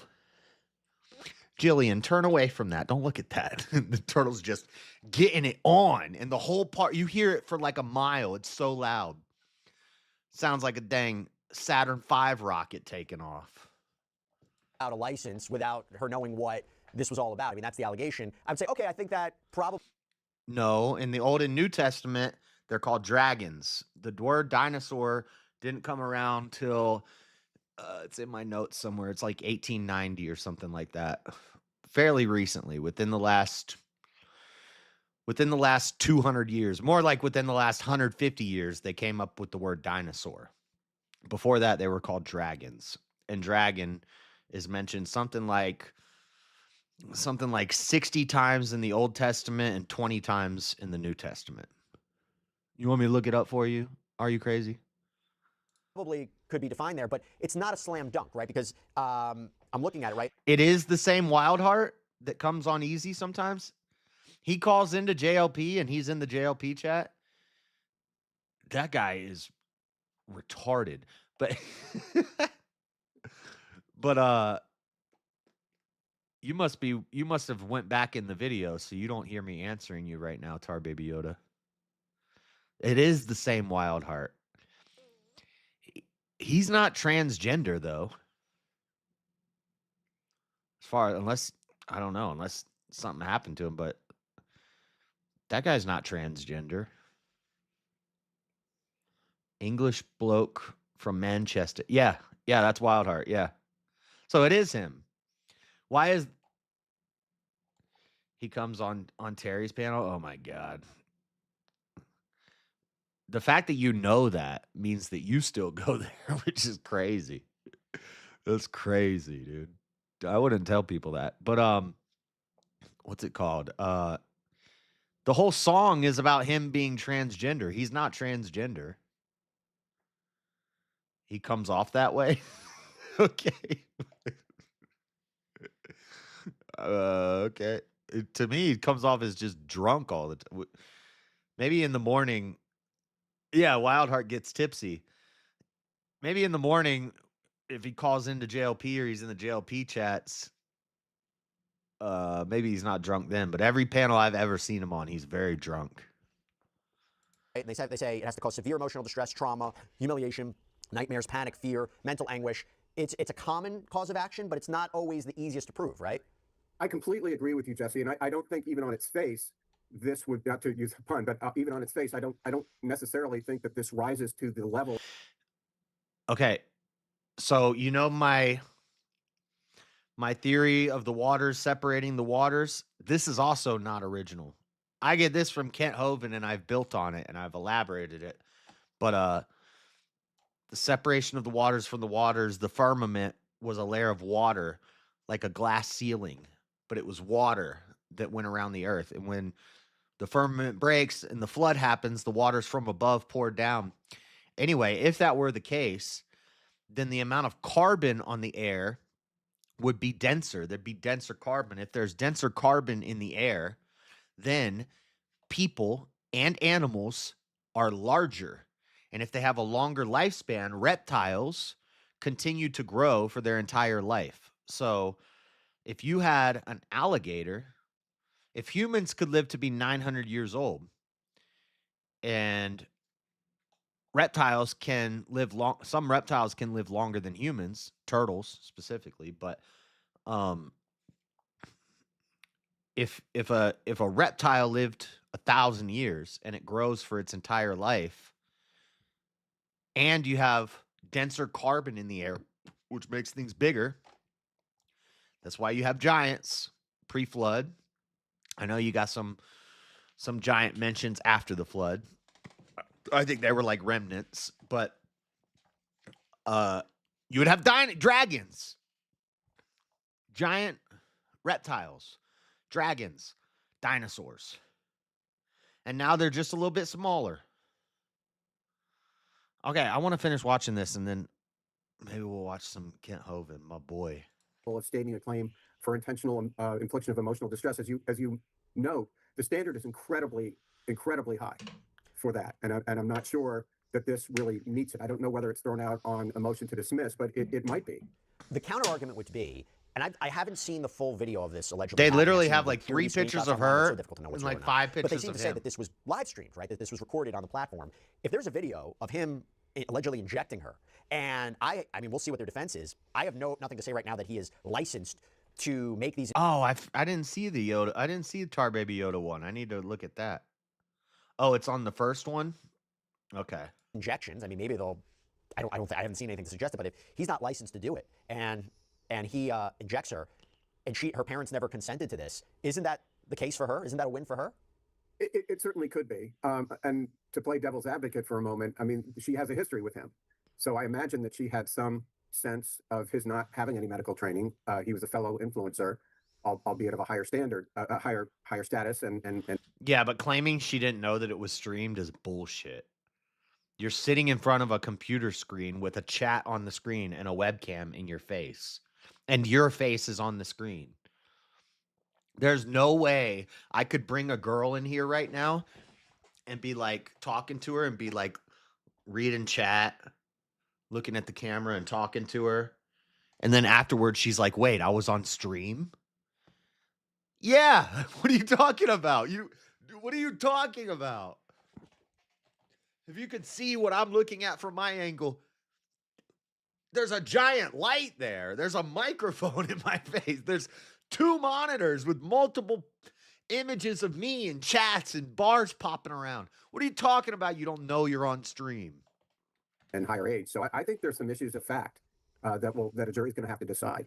If she was underage, or when this happened, or she was, I'm not entirely sure exactly what age she claimed she was when this alleged injection happened. Doesn't it? I think big bombs exist. Yeah. Wouldn't she need her parents' consent though? Like, it doesn't even matter what she believed, or. Yeah, that's a great point. I just don't think they split an atom, and I think the radiation is a fear tactic. Whether that goes to the battery count or whether that factors into the intentional infliction of emotional distress, I don't know that the interplay between those two things. I do think that there is, perhaps not legally, but in the mind of the jurors. JS, you should win this in 5 minutes. If not, you suck. My opening is like 8.5 minutes. Wait till you see what I got. I got some stuff. Also, if any like if there's any like pictures that get, if we want to talk about, I don't know, even if he doesn't bring them up, I might bring up some of the deniers' arguments just so that I can debunk them. Just so that, because maybe he already knows, okay, I'm not going to bring up the waving flag because that's easy to debunk. Okay, I'll bring up the waving flag and then I'll debunk it. Just so that if anybody in the audience thinks, oh, the flag was waving, why is the flag waving? Just so I can shut that down. But if he, like the perpendicular shadows, I'll pull up a picture and I'll put it on like this. And I can say, now, why is there a reflection in my boy Buzz's mask here? Well, the reflection is because the sunlight is bouncing off of the moon surface into his mask, and you see the guy taking the picture in his mask right here. Everything's backwards. It's hard to point. Oh, the lunar module. The lunar module. It looks like it's made out of tinfoil. It's all right. Let me explain. Oh, there's no dust on the feet. Let me explain that real quick. I got a picture. I'm on the moon.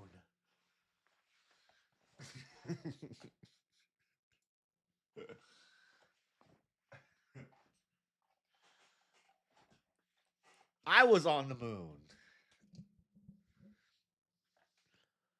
Yes, she was a minor. Yes, he was not a minor, but he's not that much older than she is. So this isn't a case of a 40-year-old and a 17-year-old. This is a case of somebody who is only, 2 or 3 years older, as I understand it. And I do think that might affect how a jury sees this. Which goes to another point. I've seen this video. It was up on it was up on a X page, Clavicular Updates. I don't know if it's genuine or not. It could potentially be. Let me play it real quick. And what else? Not dating Clav. Just did a little stream together where he injected Aqualix. It was really fun. Super nice. Send me an Uber home right. Oh, you dumb bitch. Oh, they have video of her talking about how fun it was to get injected in her face by Aqualax. Well, how do you get this stuff? Who is he? Who's his guy? Who's his drug guy? You don't find this on the block. Like right after. If that's true, there's two ways to look at it, right? One person could look at you can still back out of this debate. No. I'm doing this for America, okay? This hurts her. Right now, I got the weight of the whole country on my shoulders. Maryland. And you need to get the hell out of my country. Credibility. The other way of looking at it is, in these types of cases, and if you have alleged victims who are younger, sometimes somebody will say how they feel about something that allegedly happened one way, and then fully grasp it another time. Or, they because it can be very complicated how complicated how somebody processes or feels about something or alleged abuse. But the other way of looking at it is too, if she thought that he was going to help her career, she would say whatever she needed to make sure that he helped her. And when he didn't actually help her, turned on her for the allegations, that's when she's like, okay, this is the real truth. This is, I said that on tape, but that's not really how I felt. Talk to me about. I'm usually on the unpopular side in debates, but it's crazy. They say there's 20% of the population that doesn't believe we landed on the moon. I did a poll in my chat, and we got a raid from Rob. When it was just my chat, it was just like I had like 15 people voted. It was 20% to 80%. 20% said we didn't land on the moon. And then when Rob raided and his chat started voting, by the end of the poll, it was still 20% said we didn't land on the moon and 80% said we did. So my independent studies came out to prove what all the bigger studies say. So it is, I think that's accurate, that it's about 20% of people say we did not land on the moon. So I'm actually taking the popular side for once. What we should be thinking there. Yeah, I'm smiling not because it's a funny situation, but because you and I have talked about this in many different cases. This is a case that I think we will have an expert who will just explain to the jury. We'll probably have experts on both sides, and her expert would explain why a victim might behave in that manner and say, I was fine with it, and that could be consistent with someone who is still a victim. He would have another victim. He would have an expert on the other side to argue, no, that's not the way a real victim would act. So I think this will be a case that not only involves the credibility of the two principals, the plaintiff and the defendant, but I think you're going to see expert testimony. And particularly, I know I've seen it already on social media, those who have come to Clavicular's defense. She continued to hang out with him. She was with him. If there was really a problem, it gets complicated. And it also gets complicated if you're dealing with somebody that young. I'll just say that. In terms of damages, there's parts of this where it seems not only the damages for what she claims happened to her, right? Compensatory damages, reserving a right for punitive damages, punishment damages, but is it also trying to get the money that he earned off of their appearances together? And how would that work? Yeah, I think so. I think that's going to be a part of the case that this was an unauthorized use of her likeness. And I think that is a pretty strong cause of action. It goes back to your point about parental consent, that she was not capable of giving her consent to her likeness being used, on his show, as it were. And it also goes back to your earlier point of why she might include the sexual assault allegation as context or as background, because that's something that she wants to get in the jury's head. That if the jury really believes that he sexually assaulted a minor at the time, they may not care about the niceties of the jury instructions that you and I, spend so much time with judges dealing with it. If they think that he sexually assaulted her, they may just want to punish him, irrespective of everything else, which is why I think a judge should look long and hard about striking those allegations. I mean, it seems to me that you either make the allegations that there was a sexual assault or you don't. Yeah, this is But you don't mix ridiculous. it up. I don't need to watch any more of this. This is crazy. I don't know. He might just pay a settlement. He might just take a L on the money here. She doesn't have a strong case.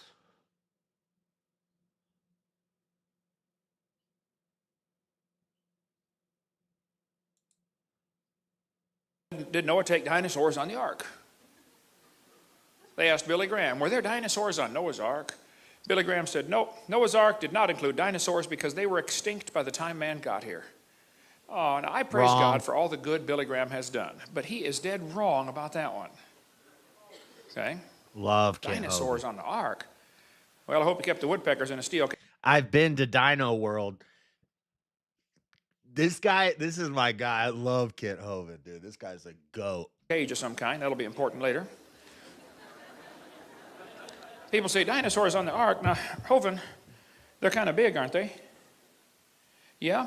The big ones. The egg, the largest dinosaur egg that we found, or that we found a piece of it, and then I know people say, "Oh my God, you have to extrapolate and estimate and stuff." Well, I mean, if you look at the curvature, you have a piece of an egg the size of your hand, and you continue the curvature out, you can get about the estimate of the size of it. And we have found full dinosaur eggs. The largest dinosaur egg was the size of a football. Were big, but the little ones were little. See, Noah was 600 years old when he built that boat, okay? He's probably smart enough to figure out, you don't have to bring the biggest ones you can find, okay? You bring 2 babies. Just be sure to get a pink one and a blue one. That'll be important later, okay? There are all kinds of reasons for bringing babies on the ark, okay? You bring babies because they're smaller. Well, duh. You know, the biggest dinosaur egg is smaller than a football. You bring babies because they weigh less, they eat less, they sleep a lot more. They're tougher. You know, kids fall down and bounce and get up and keep running.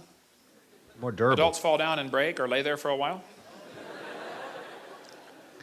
He's so good. His rhetoric and his jokes. He's done these speeches 1,000 times, and he always uses the same lines. But if you've never heard it, he's so good with just the way he speaks and his jokes.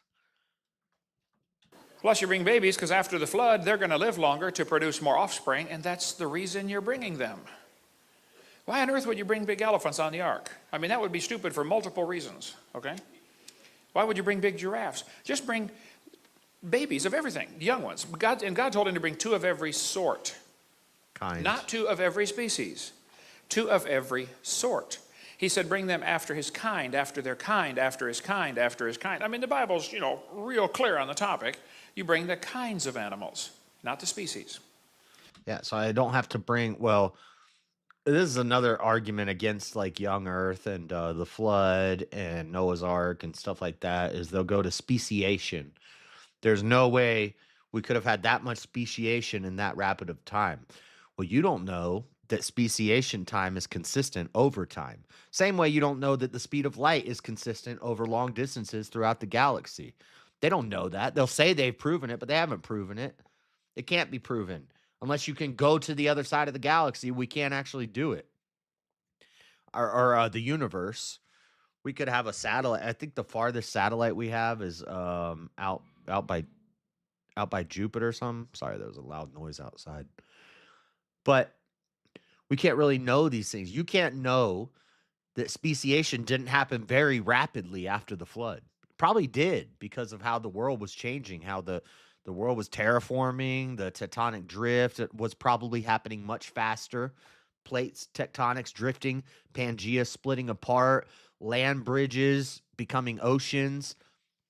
And that's how you explain all the, why are there kangaroos in Australia? But they're not anywhere else. Well, there was a land bridge. They crossed down there for some reason.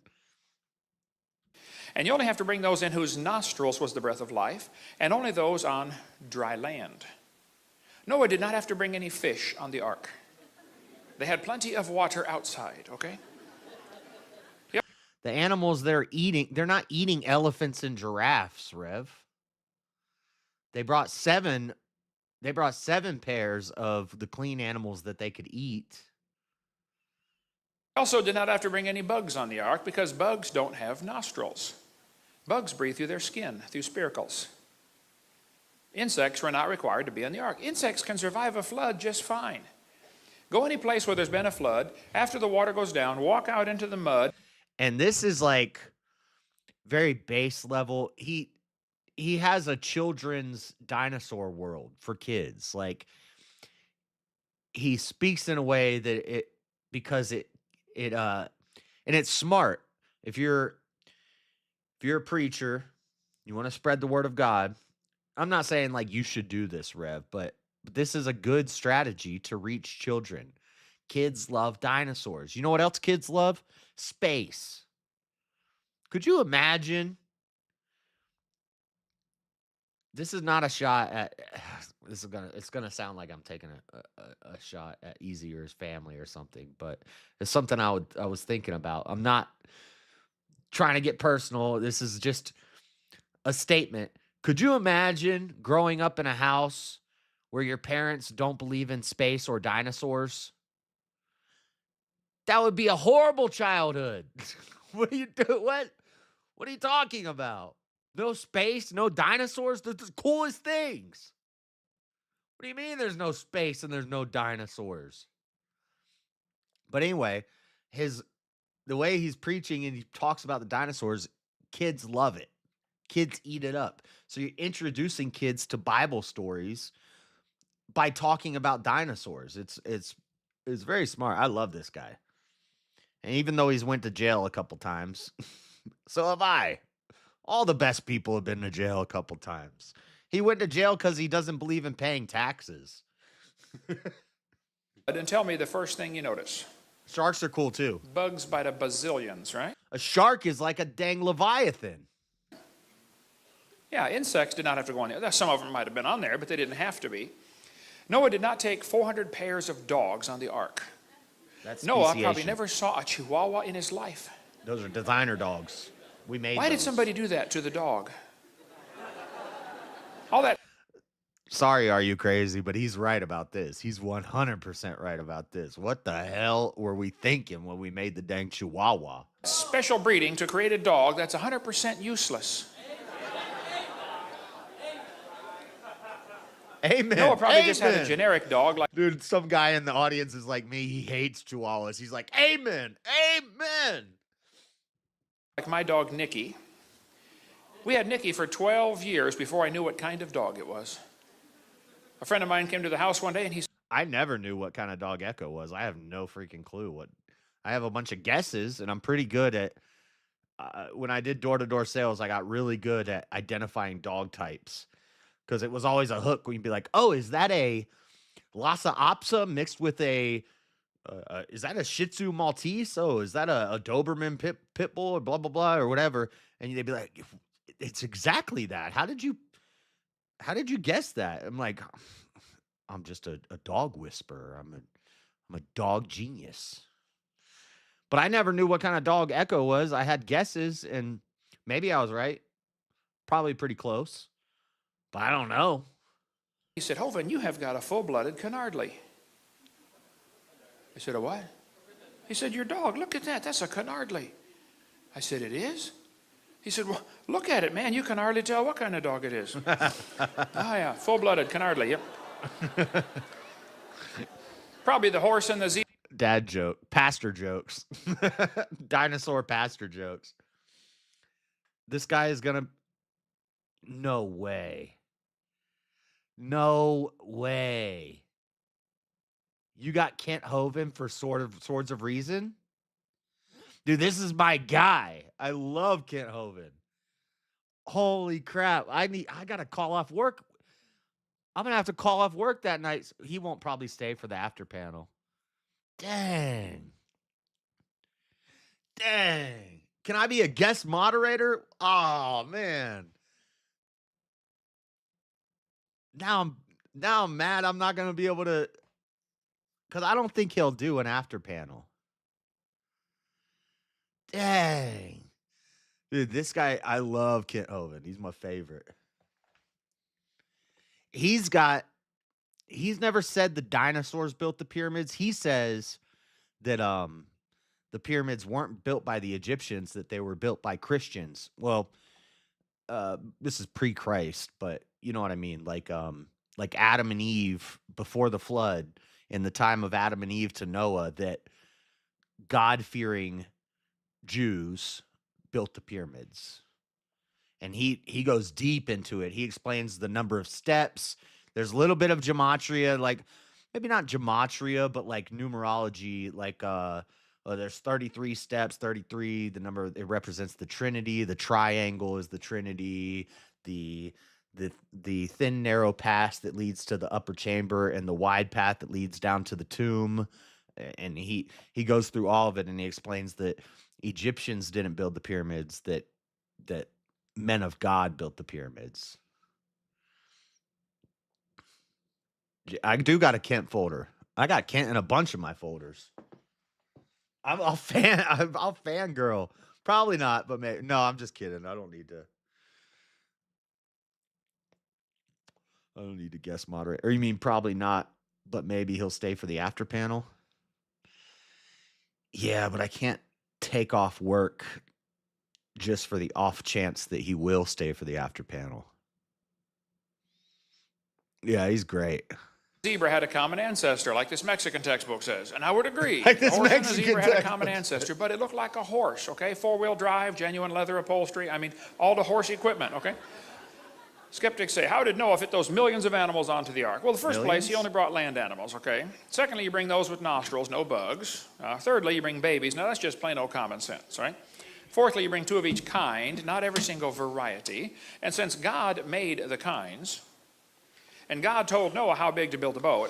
The atheists hate when, the atheist science brain people, they hate when you use the word kind. As soon as you say kind, they're like, what does kind mean? What do you mean kind? Kind. What does kind mean? Oh, I'm sorry. I need to speak Latin. Genus. I bet God had it kind of figured out, you know, about what size to make it, you know. Plus, how many were there? Many experts will tell you there are about 8. Yeah, we talked about those, Rev.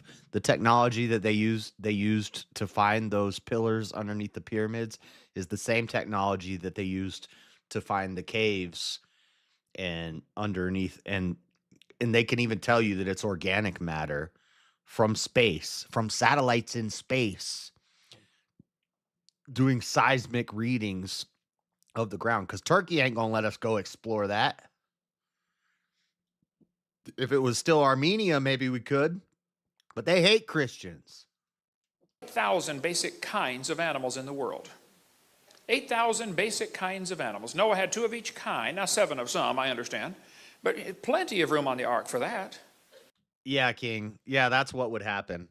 If I took off work, he would not stay for the after panel. When I go to work, he's going to stay for the after panel. That's just the way it goes.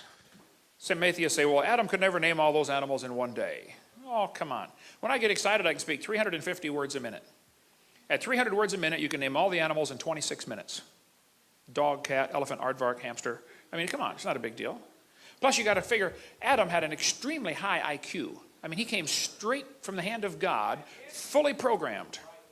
He could speak every language in the world. Fortunately, there was only one. There's only one, okay? I mean, the guy could walk, talk, name all the animals, and get married first day. This guy's super high IQ, okay? No problem naming all the animals in a half hour. Okay, what's next, all right? What else you got for me, God? Plus, how big was the ark? Plus, there's no words yet, so you're just making up sounds. You're just making up sounds. I have atheists that I debate all the time. They'll say, well, Noah could never put all those animals on the ark. I say, really? How many were there? They say, well, we don't know. Oh, well, how big was the boat? Well, we don't know. All we know is... We do know how big the boat was. He couldn't do it. Oh, I see. Is that the way... We have like 5 pages of schematics of the ark, like blueprints of the ark laid out in the Bible. This works, okay. Hey, it beats what they believe. They believe 18 or 20 billion years ago, there was a big bang where nothing... Oh, no, this video's old. So you guys got to remember, the Earth ages at 2 million years per year. So, because when this video was made, scientists said the Earth was 18 to 20 billion years old. Now, what, 20 years later, the Earth is 44 billion years old, which means the Earth ages at like 2.2 million years per year. Something like that. Exploded and made everything. And 4.6 billion Yeah, I looked at it. I showed it. I might have seen that before. years ago, the Earth cooled down and formed I love arc debates and dinosaur stuff. a rocky crust. Yes, the planet Earth cooled and a rocky surface was created. And then as the Earth formed, the surface was hot and there were large pools of bubbling lava. This textbook says there was no oxygen on the Earth, 0% oxygen, but the rocks absorbed it. So what? I've been trying to figure it out now for 4 years, but anyway. Then oceans formed as it rained on the rocks for millions of years. Millions of years of torrential rains created the oceans. And swirling in the waters of the oceans is a bubbling broth of complex chemicals. Progress from a complex chemical soup to a living organism is very slow.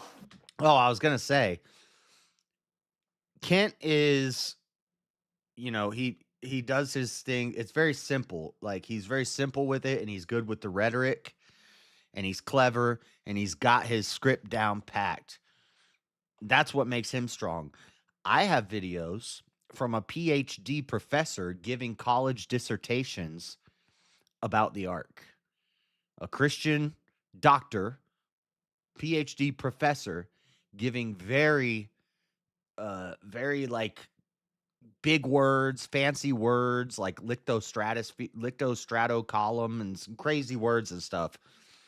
If I ever do an arc debate, we'll watch those. I've watched one of them on stream before a long time ago, but there's more. And this guy, he records them and he does, these are college courses, and he's talking about the Great Flood and the Ark, and he's giving science to prove it. Sedimentary deposits, geographic columns, but bigger words than that. Like, this guy's very, very, very smart. And he says science points to a Great Flood, and the Ark is definitely possible. Boy, it sure is. It don't even happen. That's how slow it is. Life on Earth may have begun in rocks on the ocean floor. Wow, all came from a rock. The first self-replicating systems must have emerged in this organic soup. So according to their theory, 20 billion years ago there was a Big Bang. 4.6 billion years ago the Earth formed. It was a hot ball of rock. And then it began to rain and rain and rain and rain and rain and rain. And finally the oceans filled in. And in the oceans the first living organisms appeared. So great-great-great-great-great-great-great-great-great-great-grandpa was soup. Campbell's That's the evolution primordial theory. soup. I didn't make it up. They did. So, you can laugh at them if you like, as far as I'm concerned. Here, I'll show you a little bit of it. We're not going to watch the whole thing because it's kind of long, but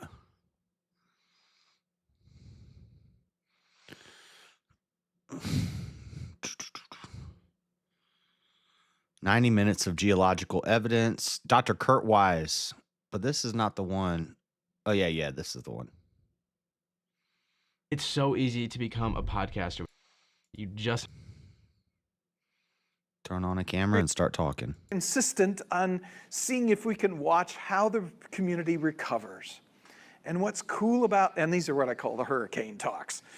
The hurricane talks are so cool because every one of them turns out the same way. Within 1 year of the hurricane having come in and left 3 to 5 feet of sand over that region, 1 year later, there is no evidence that the hurricane ever was there. He talks about how there's in the geographic column, which is where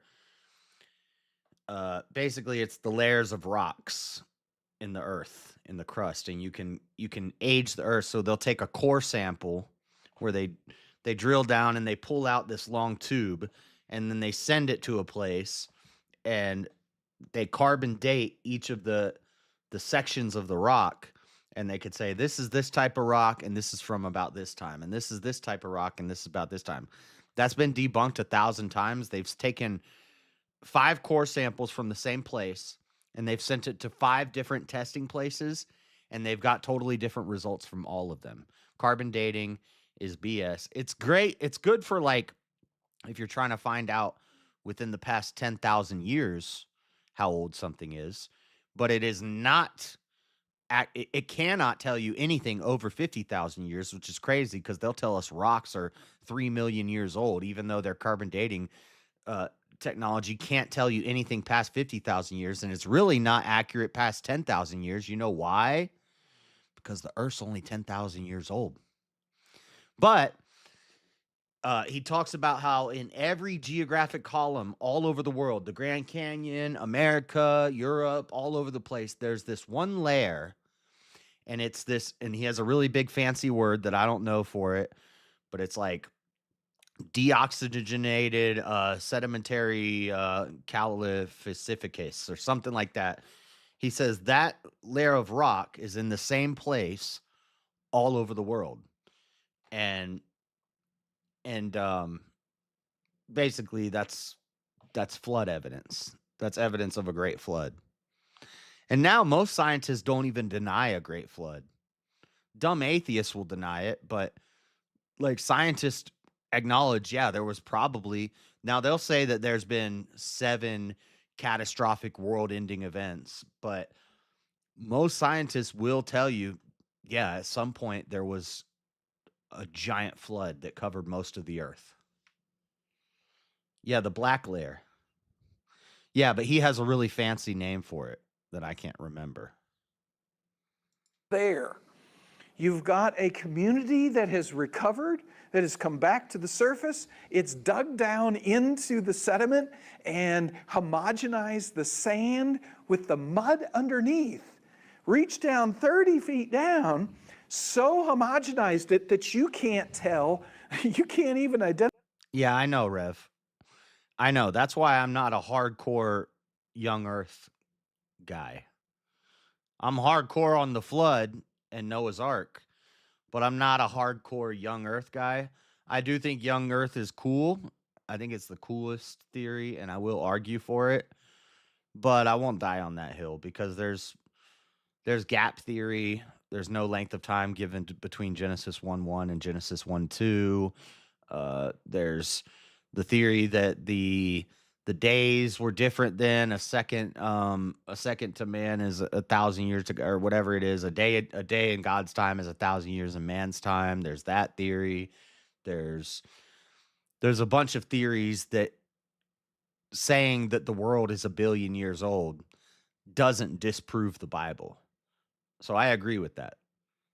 So that's why I'm not like a hard stance young Earth creationist, but I am a creationist, and I do believe in the flood and Noah's Ark. But I don't know how old the world is. But I do prefer.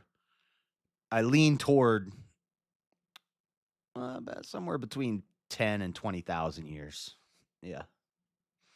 And I don't care what the Grand Canyon looks like. Are you crazy? That doesn't prove anything. If there was a great flood that carved out those rocks and deposited sediments in places it shouldn't be, and we can find seashells in the top of the Himalayas, the way the Grand Canyon looks doesn't tell me the age of the Earth. Identify this huge sand layer. And the community is perfectly happy as if nothing ever happened. It's really cool. Organisms are and I have been to the Grand Canyon, by the way. Extraordinarily efficient at destroying the lamination that might have been there when the sediments were formed. And so in the modern world, because there are burrowers that burrow into the sediment and there's time there for them to burrow, it destroys any lamination, and it results in what we call bioturbated, living turbulence of the sediments by organisms. If you see laminated sediments with nice layers in there, it must mean there are either no burrowers or there's no time for burrowing. For example, in the Dead Sea, there are laminated sediments underneath the Dead Sea. Why are there laminated sediments underneath the Dead Sea? It's called the Dead Sea because there's no critters there burrowing into the sediment. So it doesn't matter how long it's been, there's lamination. So when you find lamination, you can deduce that either you don't have burrowers or there's not been time for burrowing. Laminated sediment means it's clean. It's a clean line. Bioturbated sediments means stuff is digging into it. Animals are digging down into it. There's tunnels. It's porous. There's holes. Yeah. Life messed up the sediment. What you find in these flood sediments, and there's thousands of feet of flood sediments, is they're almost all laminated. It's hard to find a bioturbated sediment. So what's going on? Yes, you're right. When you go in the Grand Canyon, you can see the different layers. Right. What's going on here? Does that mean there are no burrowers or that there's no time? Well, in these same sediments, we find fossils of the burrowers. We find lots of fossils of the burrowers. They're there, at least they died there. That suggests it isn't because there are no burrowers. One of these days, we need to have a legalization debate live outside of an actual dispensary. A pot legalization debate outside of a pot dispensary. We're going to smoke a blunt before that debate, Wally. Like we took shots before the prohibition debate. That would be funny. It was just smoking a blunt while we're debating pot legalization. It must be then that there's just not enough time for them to bioturbate the sediment. Where's the part about the floating rapid islands? Deposition of these sediments and into like. What's funny is I was looking for another video, and then I found this video, but I think I found the other video too. This guy has a bunch.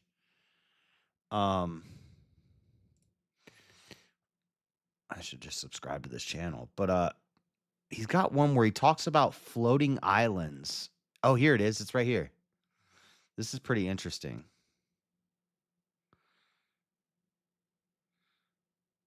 Which was named after a set of fossils, nautiloids, found in that canyon. Here's a picture from Steve's repertoire of pictures of one of these nautiloids. He's got his compass there for comparison, for size comparison and so on. These are shells, cone-shaped shells that average about 3 feet long. They're cone-shaped. They start from 5-6 inches in diameter, typically go down to a very, not completely sharp, but nearly sharp tip. They have chambers in the shell. The organism lives in the biggest chamber on the big end of the shell, has an extension of its body which goes through a hole which runs through the middle of the shell. So the organism is able, and it looks like a squid. It's a squid-like organism that lives in there. So it's an animal with arms, with eyes, and what it's able to do in the shell is it's able to pump. It's crazy. I'm not going to watch this whole thing, but I've watched it like twice. There's so much information in this. He talks about how like we found fossils of footprints, and you could tell based off of how they walked if they had a tail. Well, if they had a tail that drug on the ground, there'd be a line in the fossil, like fossilized footprints with tail prints. And then you could tell if they didn't have a tail or if they did have a tail based off of how the footprints were. And he goes in depth about it. It's crazy. But then I guess there's dino deniers who don't even think fossils are real. So good job, guys. You're falling for the conspiracy. Water into the chambers or air into the chambers, kind of like a submarine works, so that it can adjust its position in the water column. It's a carnivore. It goes after other organisms, swimming after other organisms. Here's an attempt at a reconstruction of the nautiloid long cone-shaped shell with a head, eye, many arms. It kind of looks like an octopus at one end or a squid at one end. This is a nautiloid. In this particular bed, there's a bunch of nautiloids preserved in one bedding plane. Here's the little creek in Nautiloid Canyon has eroded a flat surface through the Redwall limestone. Each place you got a piece of paper here. We're noting the location of a nautiloid. And here I am sitting next to Steve there. We're studying the nautiloids in Nautiloid Canyon. And here's a part of a drawing, a map we made of the location of the nautiloids in Nautiloid Canyon with their orientations. There's a tendency for them in one portion, at least one portion of the canyon, for them to be kind of lined up in the same kind of area. Now, most of them are sitting, a majority of them are sitting in a horizontal position, but there's a few, like these, which actually show up as round circles, because the shell is not laying down, but is actually vertical. And you're looking straight down on the shell, which is coming out of the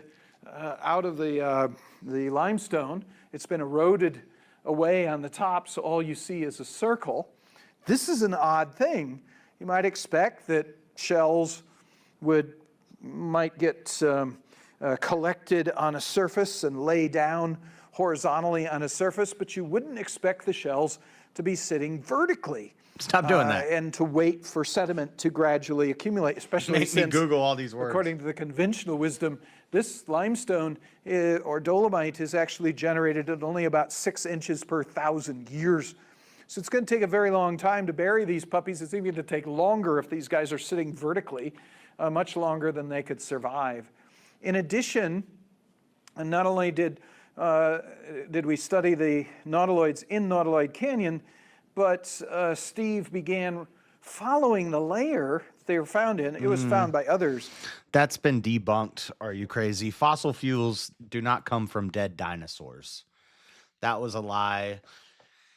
I think everybody kind of always knew that was a lie, but fossil fuels, oil and whatnot is just the lifeblood of the earth. It's all organic matter, just becomes oil at some point, becomes the fossil fuels. But I did a whole thing about that. It was a big story like a year or two ago. You don't remember that, where they came out and they admit that like fossil fuels have nothing to do with dinosaurs?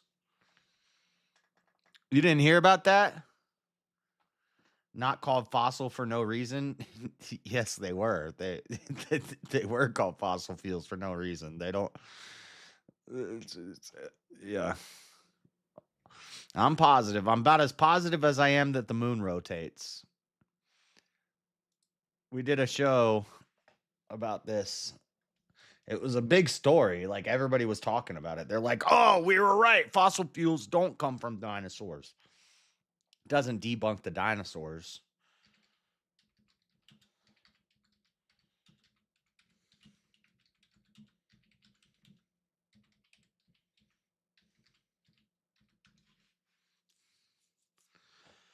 Sorry, folks. Oil does not come from dinosaurs. Science News Explorer. Despite oil company famously using Apatosaur as its logo, oil and gas didn't come from dinosaurs. From Plastics Today. Fossil fuels do not come from dinosaurs. Do fossil fuels really come from fossils? From Encyclopedia Britannica. Yeah, you can look into it in your own time, but all of these come from this one. I mean, this is actually old news, but it's like the underground oceans. We've known about this stuff for 50 years. It's like people think depression has to do with serotonin imbalances. No, we've known since World War II that it has nothing to do with serotonin and endorphins and anything like that imbalances. You could have low serotonin and be depressed, but it's not because you have low. There are people with no serotonin that are not depressed. Depression has nothing to do with, and we've known this for years, but every now and then they'll come out and it'll go viral and they'll be like, Did you know? Scientists debunked fossil fuels coming from dinosaurs. But we've known this for like a long time. It's just it's a myth that people hear the name fossil fuels. They see an oil company use a dinosaur as its logo. Sinclair has the dinosaur. This other company has a dinosaur. A lot of oil companies use dinosaurs. They call them fossil fuels. That has nothing to do with dinosaurs. That's just, oil is just like the lifeblood of the earth. And I'm pretty sure they've said, I believe this, but it is renewable. They say it's a non-renewable resource. Yes, it is renewable. It constantly is being renewed. The earth, it's like the pits of Mordor. It's just like part of the earth. It's the blood of the earth. In the 1960s, but Steve followed the layer to other places in the canyon, realized that it's not just found where it had been previously published, but it's found everywhere that particular layer is exposed. In fact, along the 200 miles of the Grand Canyon itself, plus over into Lake Mead and on into Las Vegas and into the hills over Las Vegas, he's found nautiloids over this entire distance, which is it's about probably, I'm going to guess, 350 miles or so. Exactly. Lots of nautiloids. Exactly, Cameron. They can't debunk that. Probably, if you think about the total extent of this thing, it's probably billions of nautiloids over this extent. They're found in a particular layer. I don't care about this part. That's about 6 feet thick. Here's Steve. He's about 6 feet tall. So you can see a rather distinctive layer in the midst of the red wall. And the fossils are found in the middle of that layer. Got 3 feet above and 3 feet below. It's got no fossils. It's just got the carbonate, the macritic carbonate, and the fossils are restricted to the middle zone. This is a really weird thing. We're used to things like, like the sequence of rocks a water pulse will drop the heavy stuff and then lighter stuff, so things go from big to little.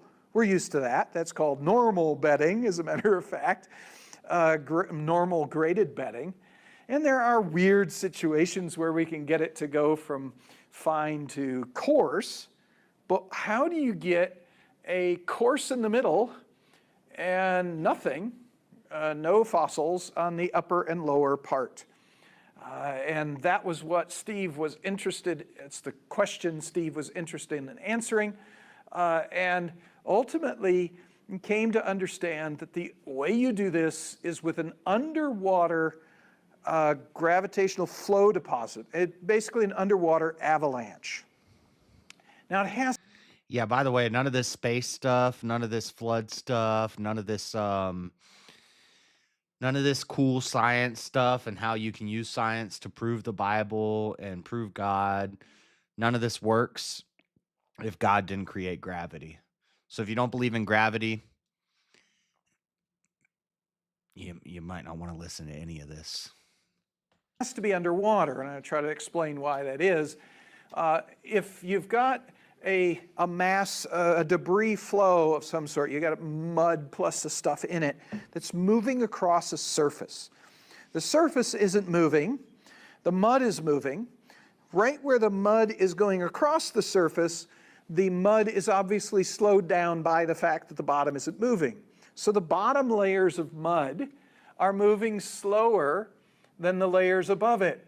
If there's a velocity profile, the mud at the very bottom isn't moving at all, and then the mud as you move up into the mud is moving faster the farther you move up into the mud. There gets a point just above the base somewhere where the speed of all of the mud is going at the same rate.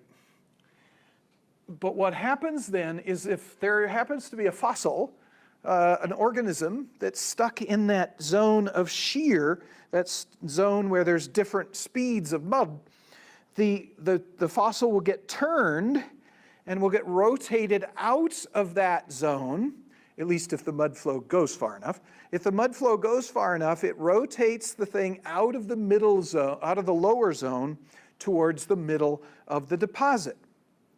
And so that's how you get rid of all the fossils in the bottom part. Now, if the flow is in the air, it's coming off of a mountain or something, and it's exposed at the top to the air, there's almost no shear between the top of the unit and the air itself. And so the velocity of the This guy needs a laser pointer. mud is pretty much the same all the way to the top of the unit. Fossils will remain in the top of the unit. Speaking of lasers, we shoot them at the moon. But if it's not air above it, but water, more specifically heavy water in the sense that it's deep water, if the water is deep enough, it's pressing down on the top of this flow sufficiently that it causes the top of the flow to again have a zero velocity at the top of the flow and increased velocity towards the center of the flow. Once again, fossils then in the top of the unit get rotated towards the middle, and you end up with, when this thing finally stops, if it's gone far enough, and if it's under enough water, it's going to end up with a situation with no fossils on the top, no fossils on the bottom, all the fossils oriented in the middle, and because the fossils have been rotated into that central position, a bunch of them are going to be vertical, not horizontal. You're going to get a mixture of horizontal and vertical fossils in the middle of this unit. This is characteristic of an underwater, deep underwater flow of clastic flow underwater. So the only way to really interpret the nautiloid bed, this bed with the nautiloids in it, this isn't what I thought it was. that there's an underwater. I saw the picture when I was scrolling, and I thought he was going to talk about the floating islands, but I think that's in a different video.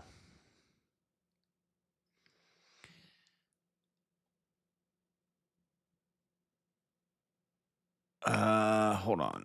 Where's the...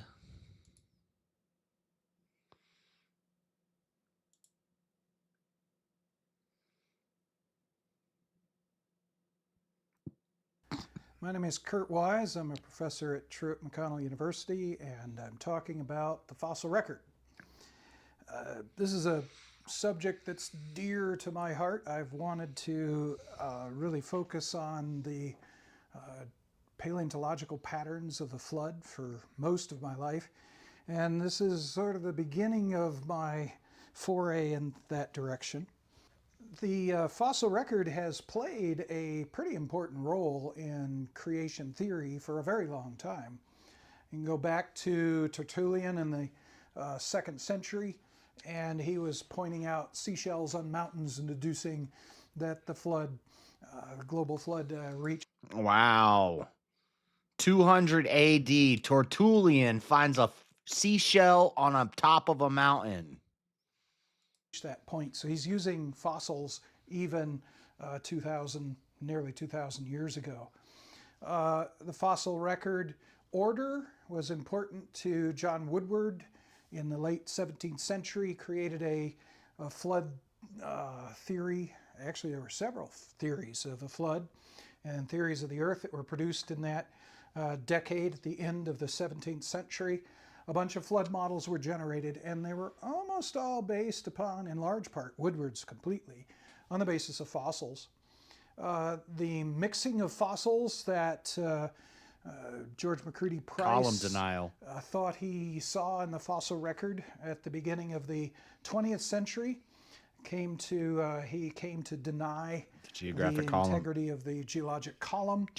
And thus argue, since the geologic column wasn't real, it was artificial, created by evolutionists. And that's why you can take 5 core samples and send them to 5 carbon dating labs and get back 5 different results, because the geologic column is BS. Kent Hovind talks a lot about this. You see, there's pictures, and my brother didn't believe this on a stream one night years ago, and I pulled it up and showed him. Like, I could probably find it in 10 seconds. I'm not gonna, but you can see a tree a petrified wood tree fossil growing through the geologic column. So all these different layers, but a tree was growing through all of them. And they say, well, this layer was 10,000 years ago. This layer was 100,000 years ago. This layer was 1,000,000 years ago. This layer was 2 million years ago. But you pan the camera to the right, you see that there's a tree growing through all of them. How did a tree, what was it, a 4 billion year old tree that grew through all of them? Well, luckily we can cut it in half and we can see how old it was. Oh, it's not 4 billion years old. It was a 200-year-old tree. But the roots of it are at what you say is 4 billion years ago. And what would be the canopy of it would be at what you would say is 100 years ago. It's not a 4 billion year old tree, is it? Therefore, creation by default. Later, one of his students, Clark, sees associations. He in fact thinks he sees a real geologic column based upon fossils, and deduces that the organisms of the pre-flood world were... No, that one tree doesn't debunk everything, but taken in... Well, I didn't just give the one tree example. He's given the seashell on the mountain example. I gave the core samples being sent to 5 different places and getting back 5 different results. I could give you the incontinuity of the carbon dating. Yeah, so it's... I didn't just say the tree, but yeah. Were living in different places, and the flood came up and buried them in succession. And so he tried to explain the... Do you know on Göbekli Tepe, the rocks, there's carvings in the rocks of pairs of animals, a bunch of pairs of animals. And Göbekli Tepe is near Mount Ararat, where they found Noah's Ark. And Göbekli Tepe is an example of what, if waters are rising, because I don't think the flood happened like boom, flood. Like, I think the waters rose quicker than what we've ever seen, but it didn't happen instantly. And what do you do when the waters are rising? Well, you're going to do one of two things. You're going to try to dig down into the earth and make some sort of underground shelter, or you're going to build up like a pyramid. The pyramid is the simplest way to make a tall structure. It's the way we first learn how to make a big structure when we were kids. We get blocks. We stack the blocks one on top of the other. The thing wobbles and it falls over. Okay, how can I make a tall structure with these blocks without it getting wobbly and falling over? Okay, I'm going to start with a big base, and then I'm going to get smaller and smaller and smaller and smaller. The pyramid is the simplest way to build a tall structure. And that's what they did. They were building tall structures because the waters were rising, or they were digging into the ground, which is Göbekli Tepe and a bunch of other metholithic structures. I can't remember the name right now. But Göbekli Tepe supposedly has carvings of pairs of animals, all these different pairs of animals on it.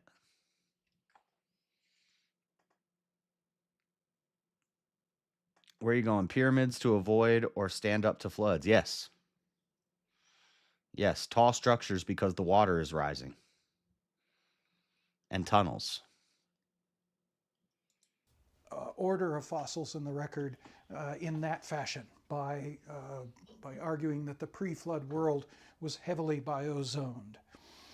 Whitcomb and Morris, in their famous 1961 book, argued that preservation of fossils was so good that it argues for a global flood and argues for catastrophic transgression.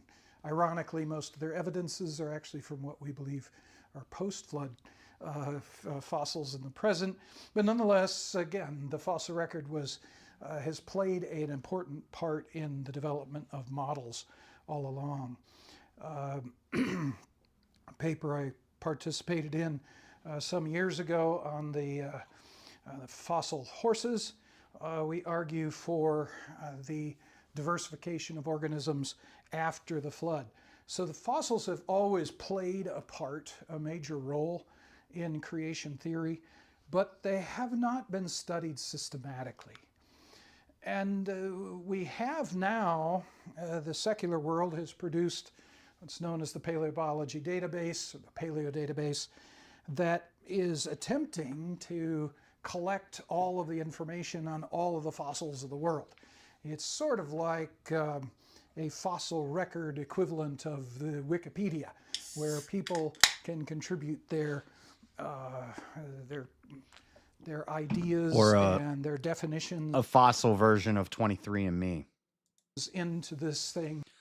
23andMe is just good record keeping. It has nothing to do with genetic markers and DNAs and proteins and ribosomes and alleles and all that stuff. It's just good record keeping.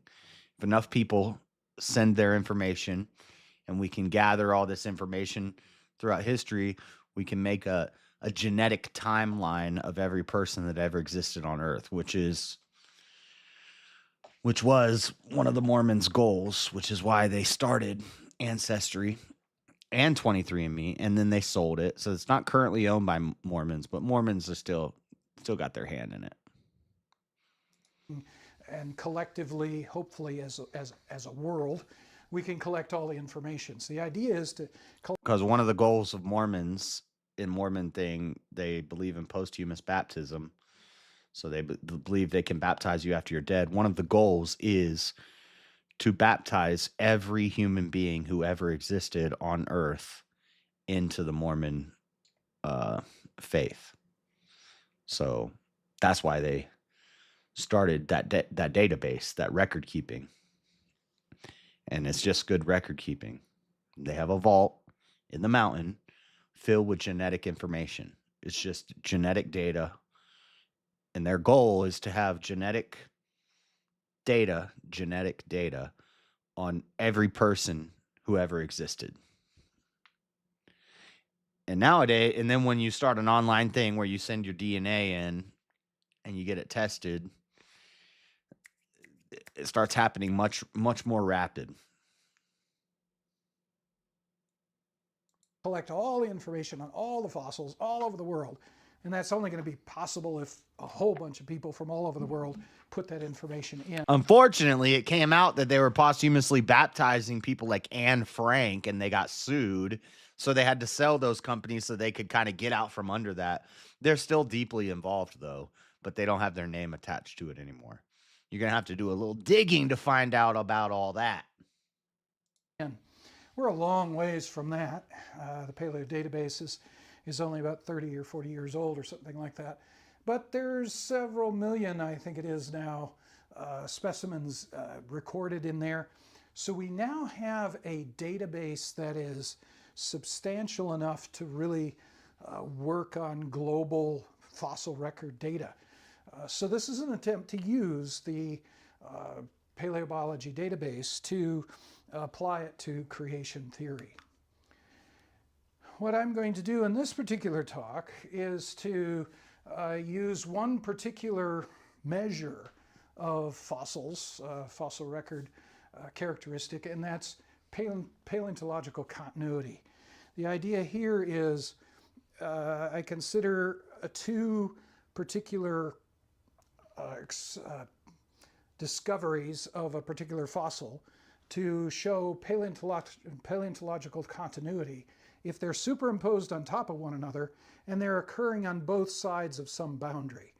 So there's continuity between one and the next because they're found in the same area, right on top of one another, and there's no discontinuity between them. Discontinuity would... Oh, I didn't finish the story I was saying earlier. I started watching the Michael movie last night or yesterday morning, and I fell asleep about an hour in. And I was like dreaming like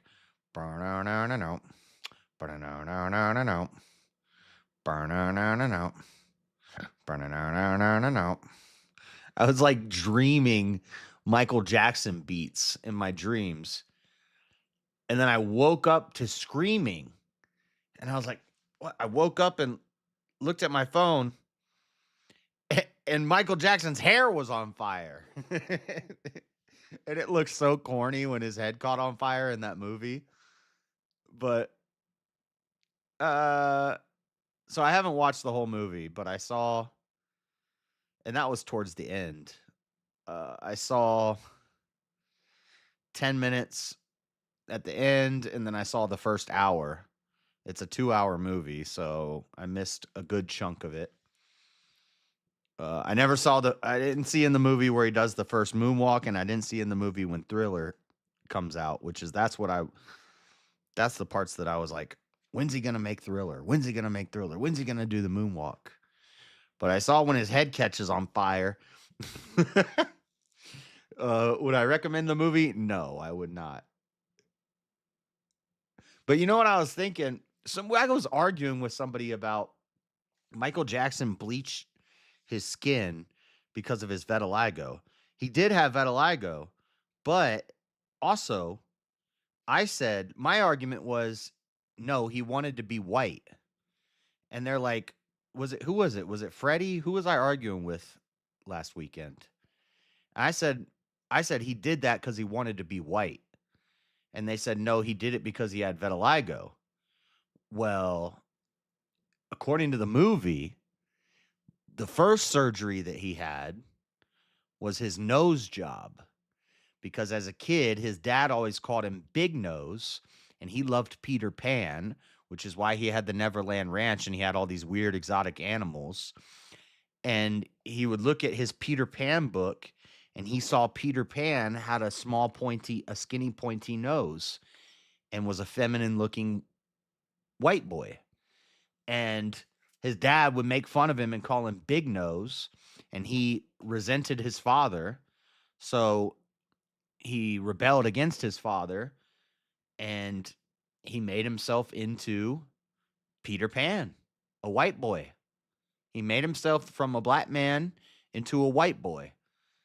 But he did have vitiligo, and they do talk about that, at least from what I saw in the movie. I didn't see all of it yet, but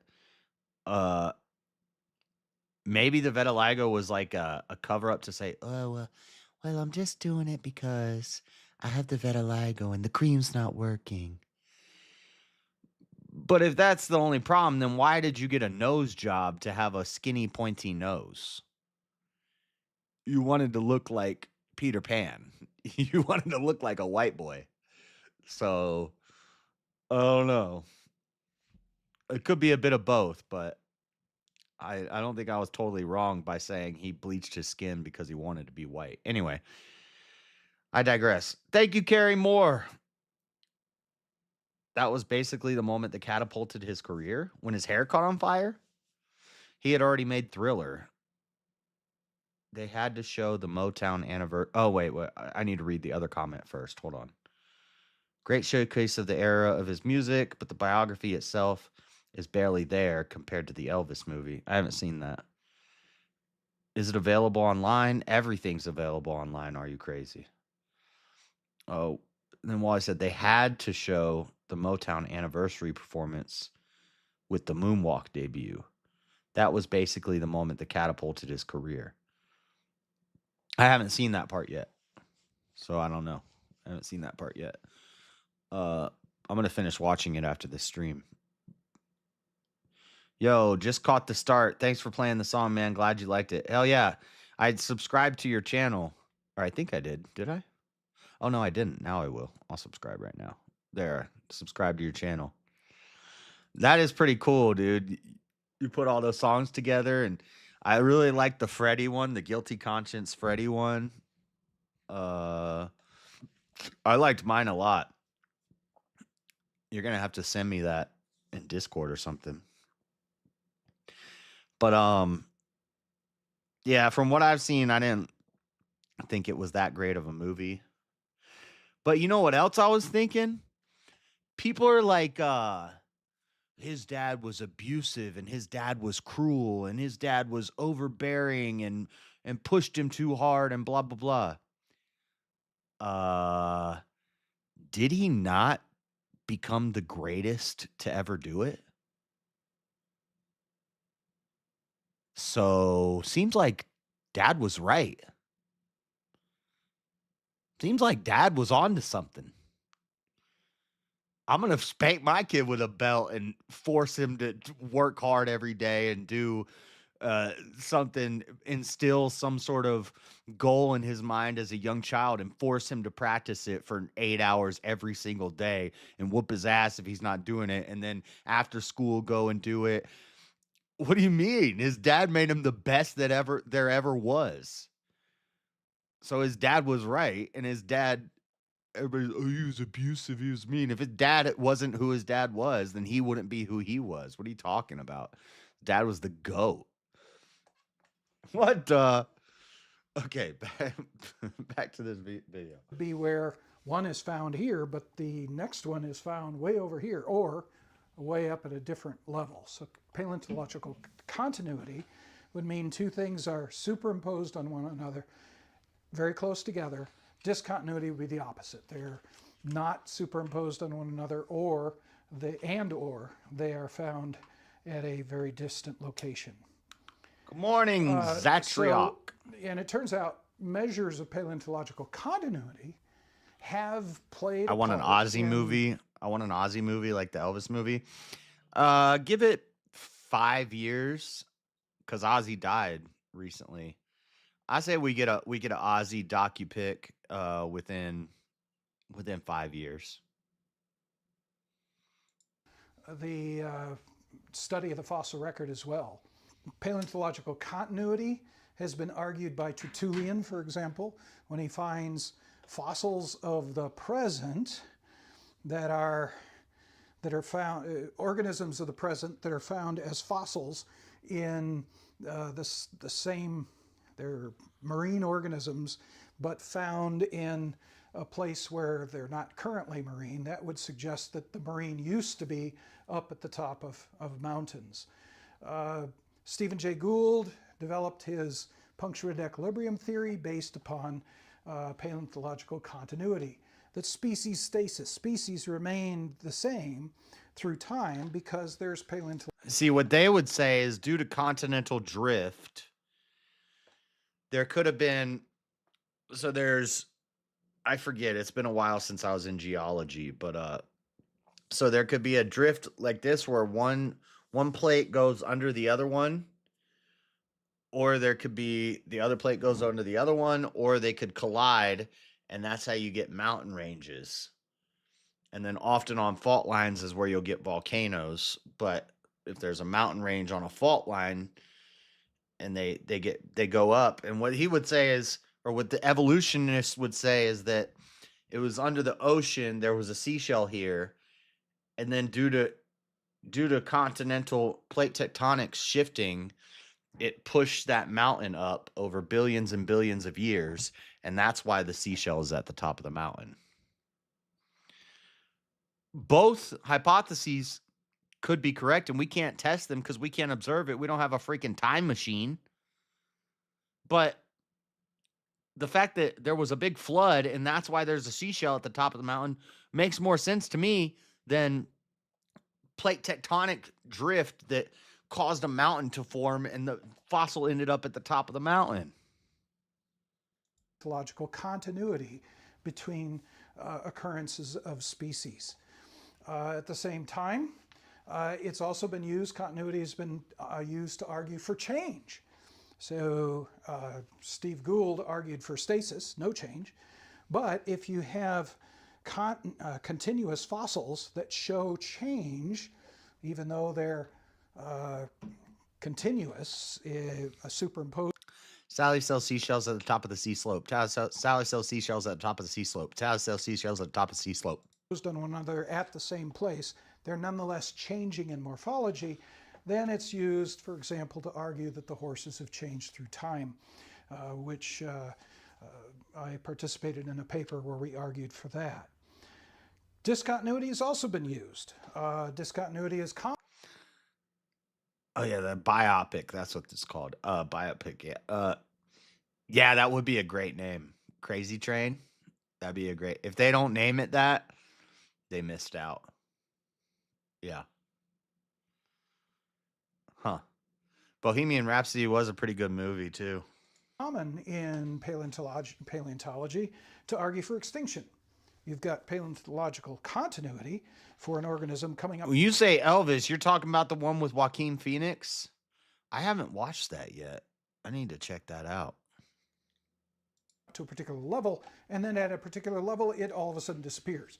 There's discontinuity above it, and that's used to argue for extinction. Mass extinction, if a whole bunch of organisms, in fact, all disappear, show paleontological discontinuity at the same level. It's also used, paleontological discontinuity is used to develop the... I was going to play Sparking Zero. Actually, I was going to do a poll to ask what game chat wanted me to play, but it's almost noon and we haven't hit the super chat goal, so I'm probably going to be going to bed in about an hour. We got 22 minutes left. I'll go till noon, but if we hit this goal in 22 minutes, I'll go till 1. But I was going to do a poll and say, what does chat want me to play? Crimson Desert, Resident Evil 9, Windrose, or Sparking Zero. Those are the 4 options. Those are the 4 games on deck right now that I'm working on. Even though I still haven't beat Cyberpunk, and I like Cyberpunk. But, I mean, Resident Evil 9, we're just trying to 100% it. We got a little bit more before we get that 100% completion. Then I can put that away. Crimson Desert's never going to be finished. That game, to me, that game's like overwhelming. It's too much. It's too much. I almost don't want to play it because there's just too much. Windrose is cool. Ark with pirates. No games. You suck at them. I don't suck at any games. Never sucked at a game in my life. Geologic column, the biostratigraphic column. When you find a particular fossil in a particular level all around the world, but not found above or below it, anywhere above or below it, then it's used as a time marker. If I have to stay awake, so do you. That's $5 minimums, Avarice. You're not even contributing toward the goal. I'll combine those two and count it as 1. So we're at 3 of 10. Lived all at the same time. No, we're starting VK early. I got to go to bed. I got to go to bed so I can wake up so I'm not sitting in the back for 3 hours on VK. That organism lived all at the same time. Suck at games. You suck at games. I've never even seen you play a game. Yep. We'll count that as 1. But I've never even seen you play a game. Supposedly you're some big gamer. I've never seen you play a video game in my life. Time around the world. I seen a news article that you play Pokemon Go or something. And therefore, it's a different time unit than the units that do not have that. Also, who plays Pokemon Go? Or you doing meetups to catch a Gyarados?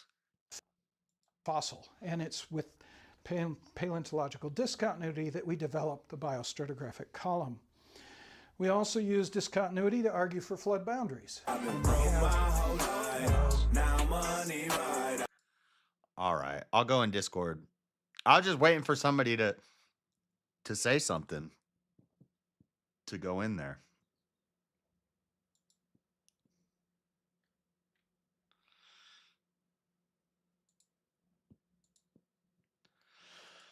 This guy talking about video games. I never even seen him play a video game.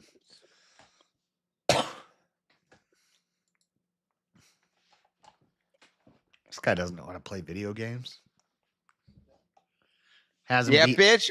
I'm sitting here doing super chats, keeping your ass awake as I'm fucking trying to get my windrows on.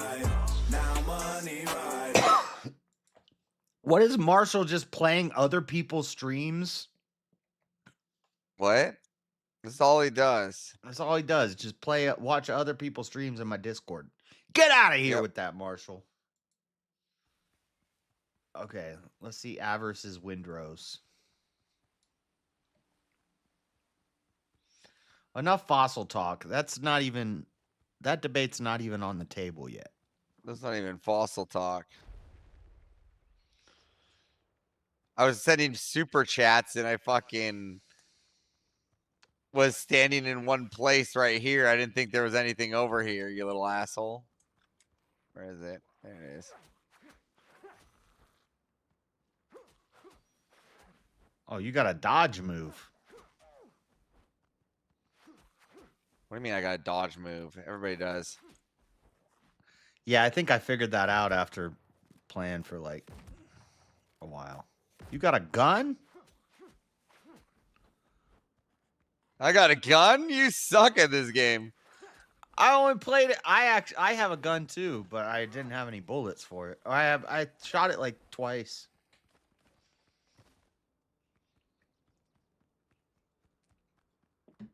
I only played this game for like 2 hours.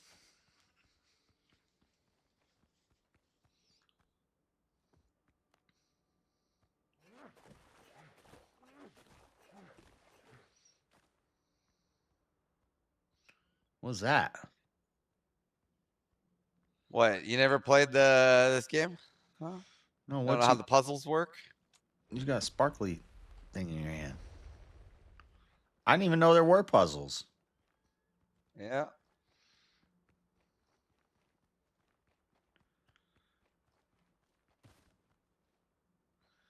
It's not my fault you switch to a different game every week.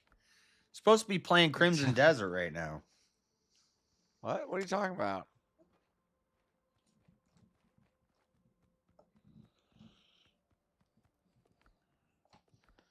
It's all right. I gave up too. I'm never gonna beat that game.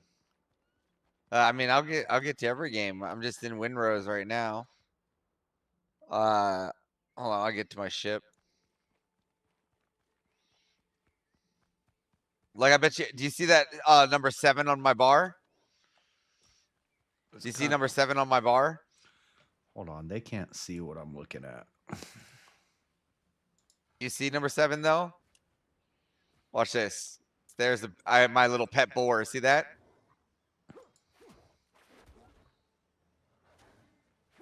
Can you friendly fire him? What? No.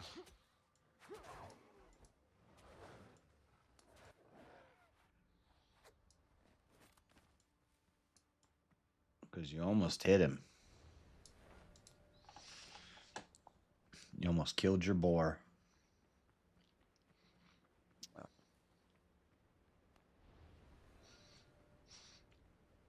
I can't stay up all day. I gotta. Look at that. I don't have a VK token. Oh, you mean like me? Yeah. If I don't get there early, then I'm in the back for 4 hours. All right. So, here's my home.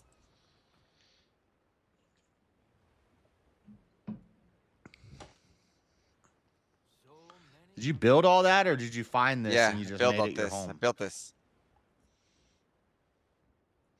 I built all this.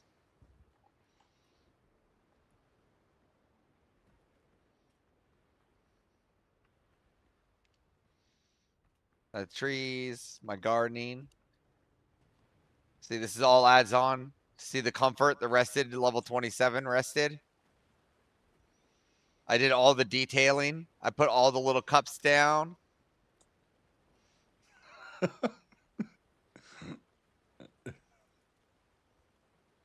What now? You should play Sims. What now? What now? I haven't even played this game. That.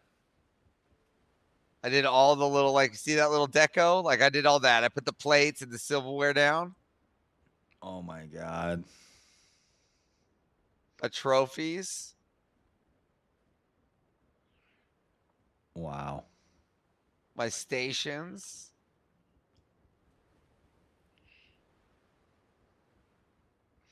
Havers out here collecting cups to decorate his house. Yeah. Actually, you know what? I'll just go straight to a place where I can go ship for you.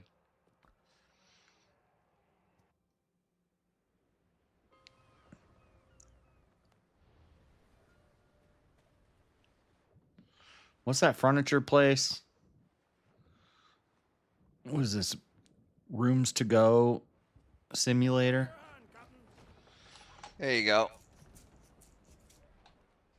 What's the one that starts with an I?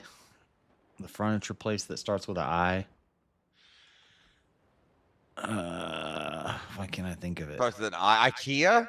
Yeah, what is this? IKEA simulator? What are you talking about, bro? I'm a fucking pirate, dude. I gotta make my little Tortuga. Pirate collecting cups and forks to decorate a table. Hell yeah, silver.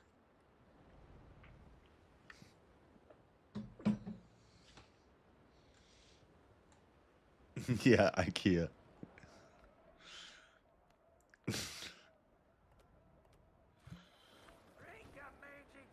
Go fight somebody. A boat. Hey, what do you think I'm doing?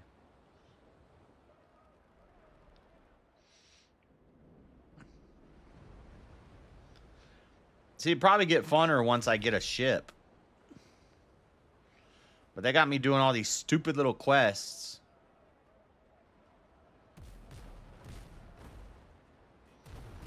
You're gonna crash.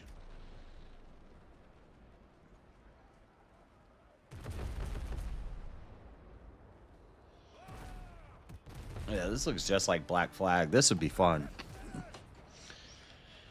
I just don't want to get to this point.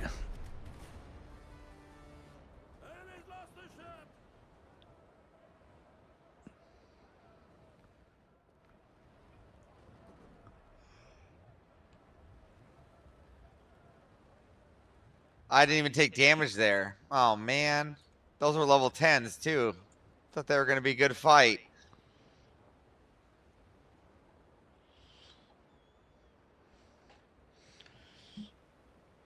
Yeah.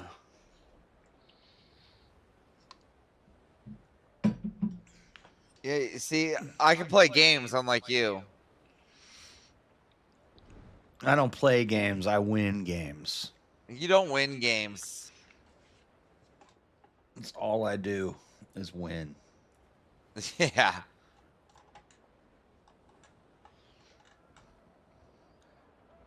There we go. See, those were level 10s. These level 8s aren't going to do anything compared to the 10s.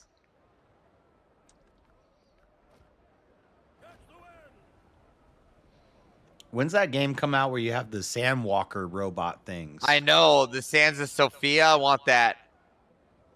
That it was supposed to come out last week, and it didn't launch. But so it's coming pretty soon, probably? It should be, yeah. I mean, it should be.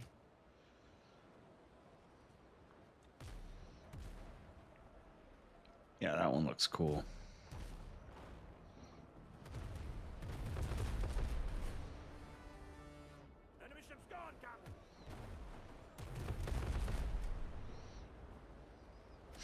I don't know when that dang Tides of Annihilation or whatever's coming out. I like action games more. Like Wukong. You like action games? Yeah, like Black Myth Wukong, like Except you suck at games. I don't suck at I 100% completed Black Myth Wukong in like 3 weeks. With my playtime schedule, that's pretty good. Survival horror, I'm a beast. Action combat games, I'm a beast. Platformers, turn-based RPGs, stuff like Final Fantasy and stuff, I'm a beast. And yet in PvP, you suck. Ah. Good at PvP too. I just don't play like Call of Duty because these damn little kids are too good.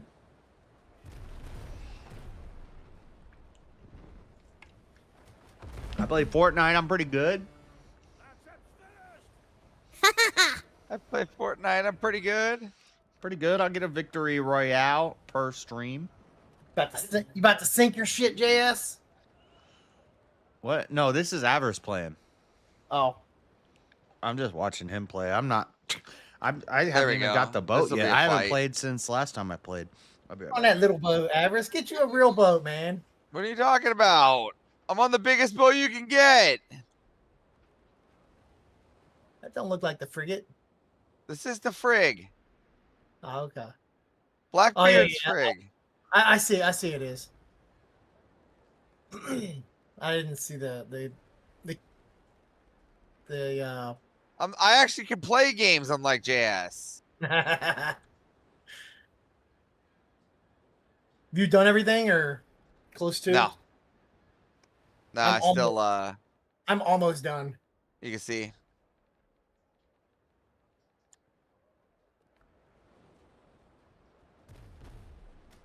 What level are you? 11. Okay. Oh, total miss. I play games. It's your job to play games. Wait, how are you? Oh, you're on the. Never mind. You're on the Blackbeard. That's fine. I was gonna say, how are you going 20 knots? It's your job to play games. It's my job to pick things up and put things down.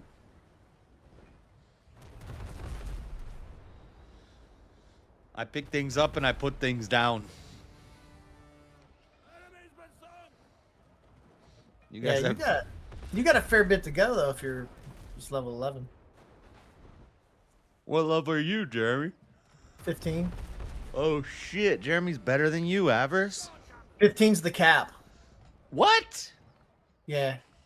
I guess that's why I'm still at level 1. Well no, you haven't done quests. You only get level up XP from quests or going through the POIs. What is that? People of interest? Places of interest? Yeah. Places of interest. Points of interest.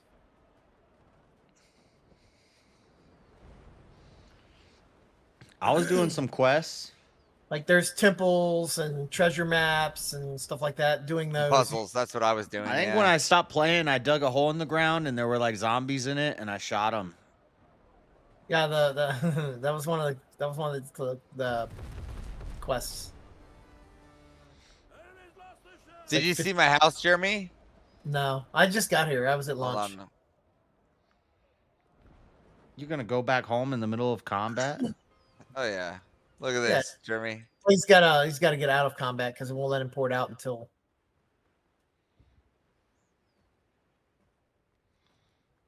It doesn't even look like a house. It looks like a damn marketplace. Oh wait. talking Hey, about? I'm not even connected to your stream. I'm watching it on JS's stream. All right, I'm looking.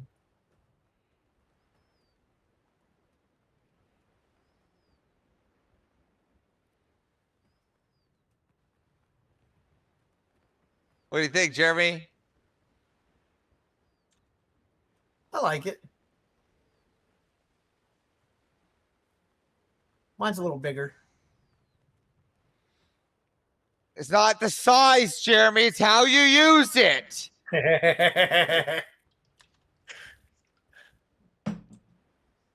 He got a dang fountain. I got a bunch of fountains. I got a fucking castle. Damn. Hold on, I'll show you mine. Seems like Jeremy's better at this game than Avers. 4 minutes on the goal, chat. I've probably played longer. I think we're at 5 or 6 out of 10.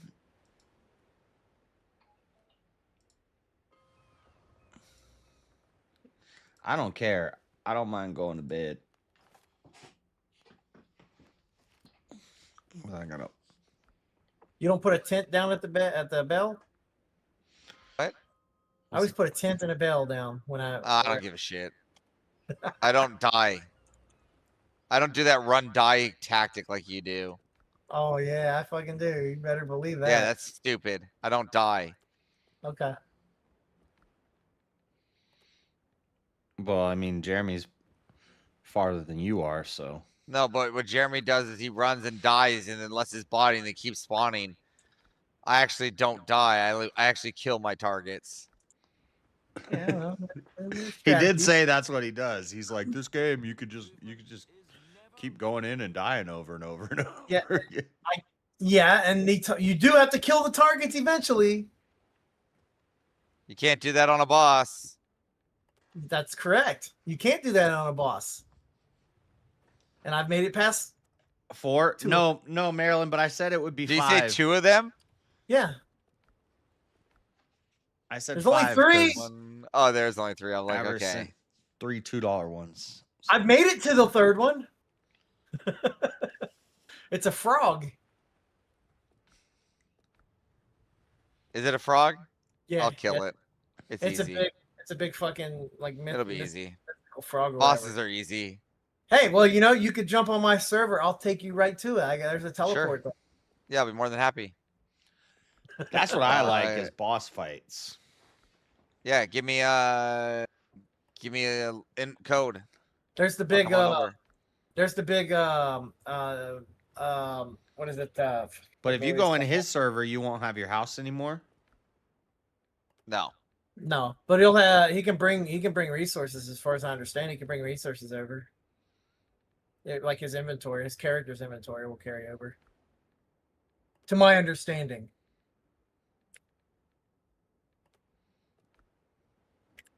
Yeah, the last boss was easy as fuck. It's just poke, and let him bleed. I did it. It took me 2 tries. The first try I went in just to see what he was like, and then the second try I actually went in and did it. It was nothing. Tom Richards was kind of a bitch. Tom Richards. Was the first one? First one, yeah. He was. Oh no. The second one was harder than the first one in my perspective. Oh, the second one was way easier.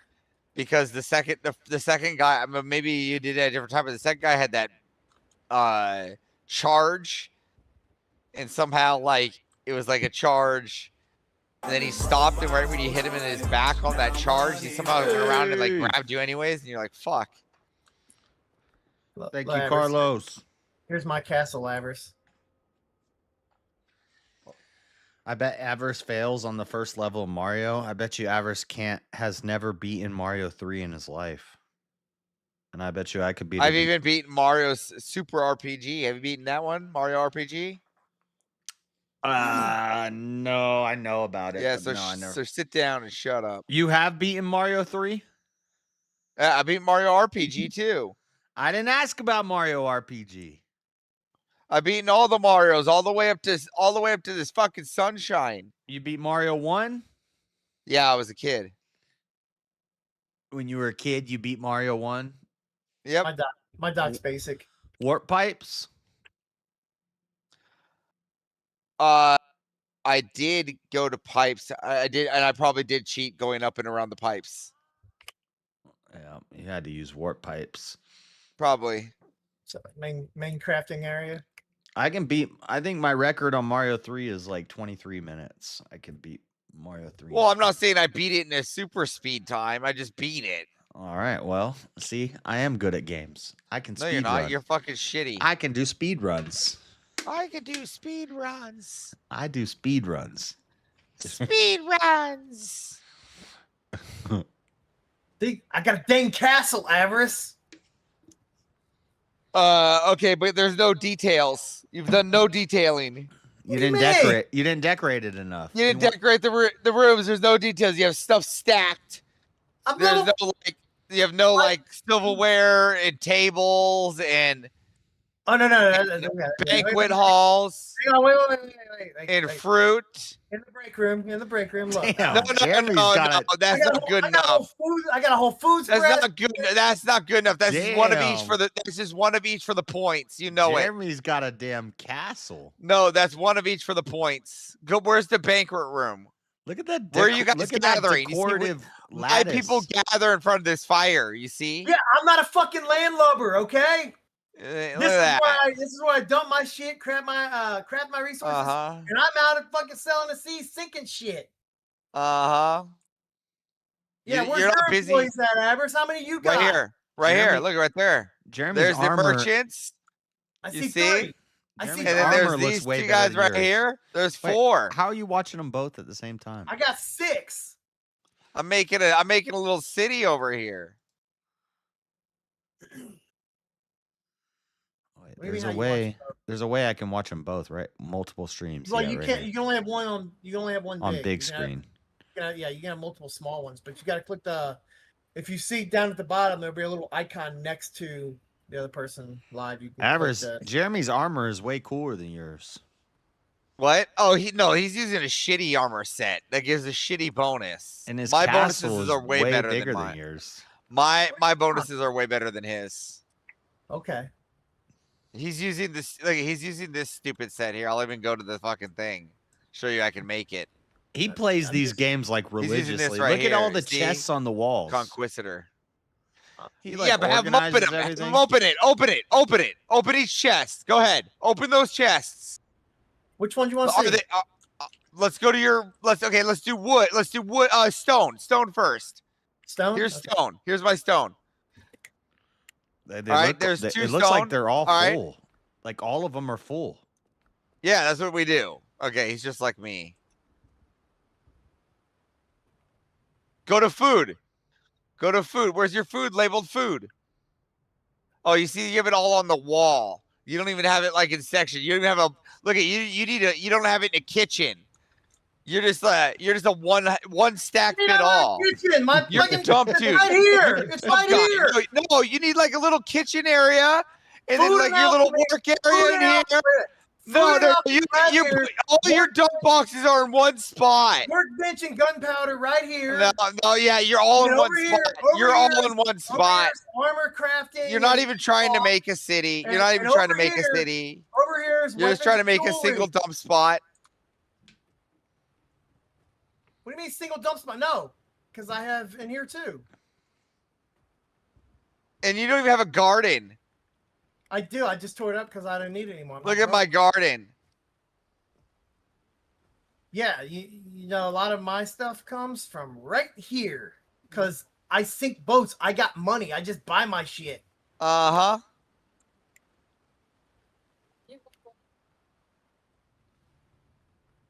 I think Yeah, Jeremy's I winning. can't be bothered fucking farming and doing. Did you bullshit. build that whole castle, Jeremy, or did they like? Yeah, Yes. you build the pieces. Piece by piece. Well, I would say piece by piece. You didn't like really like, you didn't really decide to put any detail into fucking, rooms. Yes, I did. Look, I got Lack pretty of detail. Like, look at this. I got nice little rows. Look, you go into these rooms, I got little things on things. I got swords. I got dangly shit in each room. I got swords and shit.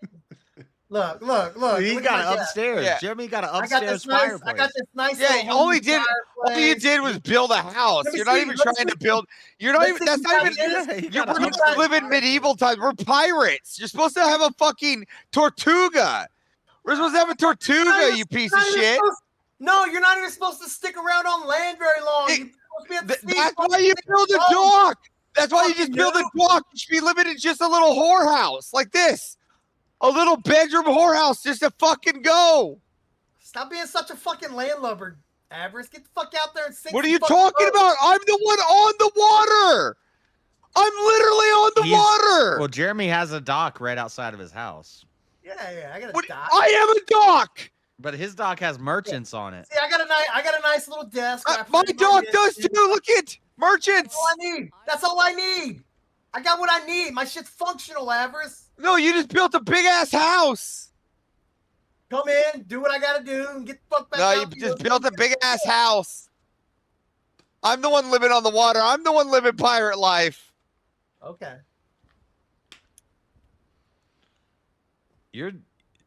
I mean, Your Yeah, house you just looks, built a house. Your house looks like a village in like Look, I got fountains Yeah, a too. pirate village. I got in like fountains India. too. Like I got fountains too, Avers. Yeah, exactly. Thank you. I have pirate houses. Thank you, JS. Mine looks like a pirate village in India. His looks like a castle. His looks like he's an English castle that doesn't play pirates. Okay. He's in the Inquisition. He hates pirates. He sings what pirates. level are you, Avers? You rather be royalty than pirate. What level are you, Avers? That's irrelevant to playing pirates. Oh, okay. Avers looks like a shack compared to Jeremy.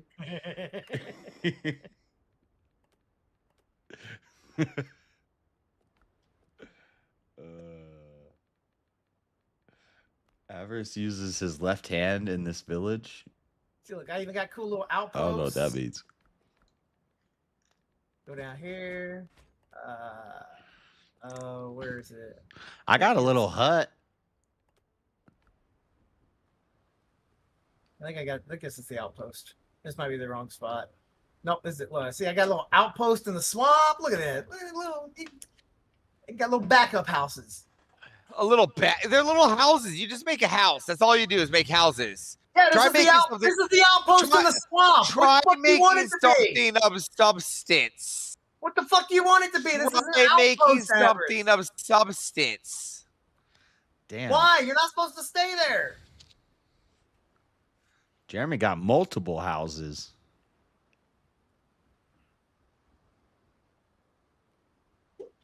Look, you're making little houses, little man. What was that? You just did a magic spell. Yeah. I did a thing. They got magic in this game. Yeah, the sword, the Soul Stealer sword. And just so you know, Jeremy is doing something called meta, or what we call meta builds. Jeremy looked up his character and decided that this is the best build for my character. No, I did Just not. so we're clear. I know what a meta build is, and there's No, nothing I wrong did with not. playing the meta. Yeah, I did not. Jeremy I meta did no- builds. I did no meta building. Jeremy meta builds. Okay. I did not. Not at all. Then why is your loadout the exact same as everybody on YouTube and mine is if not? you don't like playing the meta, you just don't like winning. It's just what if that's what everybody else is doing, it's what I came to naturally. It's what everybody else does. Yeah, you came to naturally, you say. Yes, by playing the game, naturally. I built what worked for me. Naturally. Would that not be natural? Naturally.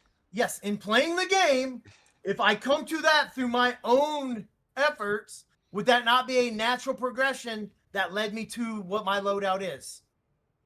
No, because you're still missing a few things on it because you have those tools. Yeah. You're only supposed to have one loadout for tools. I don't do a separate loadout. Well, that's your fault. You should just keep stuff in your inventory.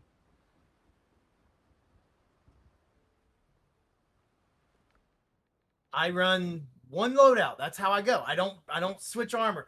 The only thing I change. And isn't your strategy to die and run, die and run, die and run? Isn't that your strategy?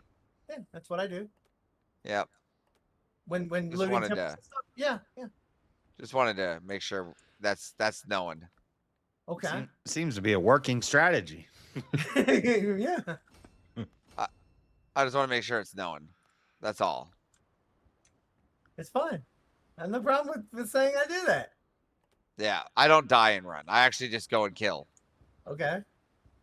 Well, I mean, if the developers didn't want that to be a way of doing it, then they should code against it. Give penalties for death. No. I'm just saying that you die a lot. I don't die. Yeah, that's fine. Don't you lose money when? Oh no, that's Crimson Desert. No. No, you don't lose shit, dude. You drop what's ever in your inventory, but not what's in your hotbar, not what's equipped as far as armor goes. All that stuff stays with you. So, yeah, I will drop a tent that will spawn me close to where I'm at, and I will just go in glass cannon, kill everybody out, and then loot all my death bags. I don't care. Seems like a good It's a strategy. strategy. It works. It seems like Primarily, this is the weapon I use, and on a few people, if they're a real struggle, then I will switch to the rapier of 1,000 cuts or whatever it is that does bleed damage. And he's like sitting here, looky my soul blade, looky. Yeah, well, it's nice. It works. Because you can use it and get health back. No, your soul eater gives you health back. Yeah, by having the Yeah. sword. By having the sword. You have to have the sword and be holding it, and then you can use the skill. Yes, we all know. I don't. I want that JS, skill. That's the What level I get that at? at any level, you just have to have the sword. Can you give me one? I forget where I found it at, but all you have to do is hold the sword, and then you'll know how to craft it.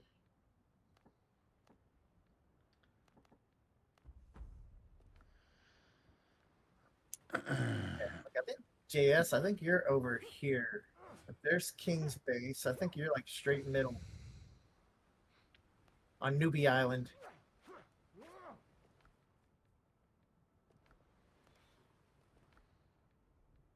Is my body laying there sleeping? No, this isn't like Ark. It's a lot like Ark, except with pirates. No, this is not like Ark where. Oh, turned around with that. No, it's not like Ark where your body just lays there when you're disconnected.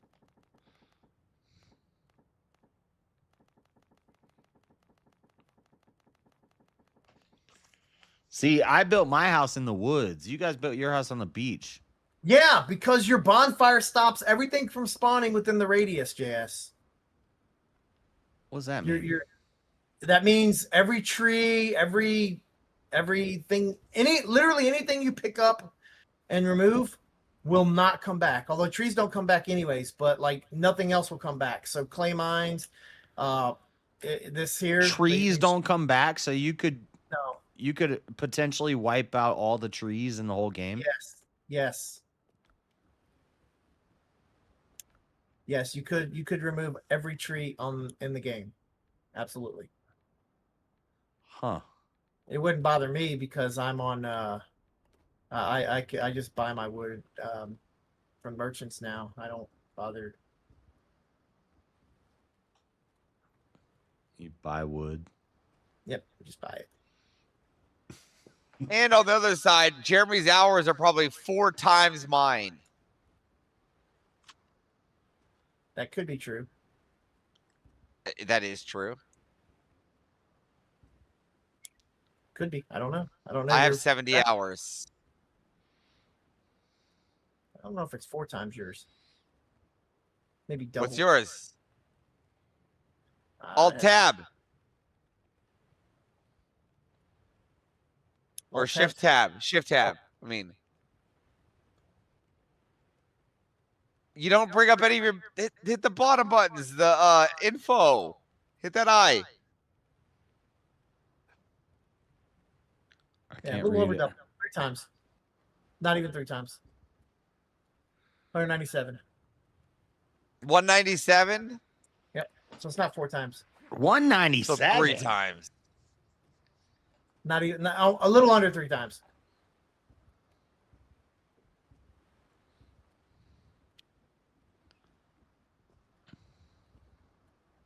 Yes, I played the game longer.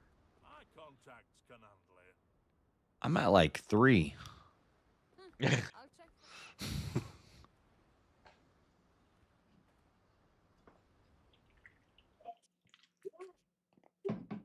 I'm gonna raid Jeremy's castle.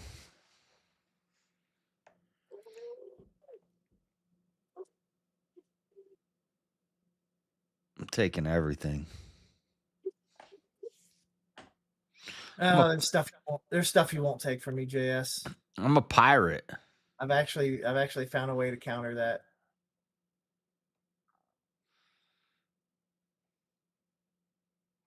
So you can oh, there's Brandon's place.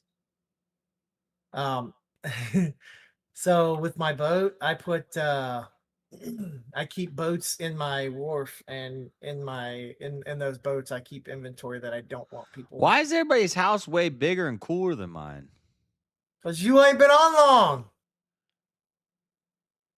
Yeah, I mean, Brandon's is basic. There you go. There's Brandon's house. What?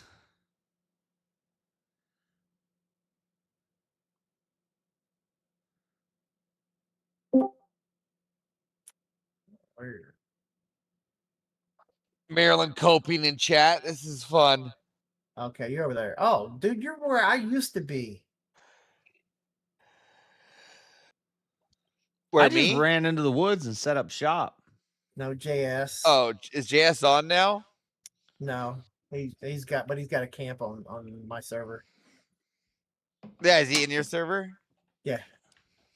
He's just like, not is he logged in now? No, Oh, he's no, not. no. Okay. I was just saying he's just got a camp on it. I'm gonna go. I'll probably play tonight while I'm in VK and You? stuff. That's what I do. Yeah. The problem is I bought this and Sparking Zero at the same time, and I really want to play Sparking Zero. Well, King paid for this, and he told me to get it. Hey, did you see they have I hate when people buy me games because like I gotta play the game now, but this game looks cool. But so they addressed your complaint, JS. People have added a mod now that adds the capability of pause. So your house should be right over here somewhere. it's more in the woods more. No, that's that way. No, you're just inside. But you're over there. Fuck you. Wait till you see my house.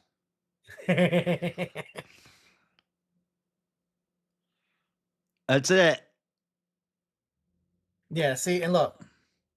See, like these trees here, when you harvest them, they will not grow back. They're gone. So don't plan to have anything where you need the peppers that are in that because they're within the radius of your bonfire. How big of a radius is it? This whole white line right here. Everything within that will not respawn. Well, good. I need to clear the land out anyway. Bad guys will also not spawn in it. Good. Look at my house. Look at this. Yeah, there's JS's. Dude, I got a forge. I got a dang thing. I got a little hut. I'm gonna jump on it more. Stop breaking it. JS doesn't like when you jump on his kiln. Because it breaks it. Look. Oh, it doesn't. It's fucked up like that anyways. It's showing damage.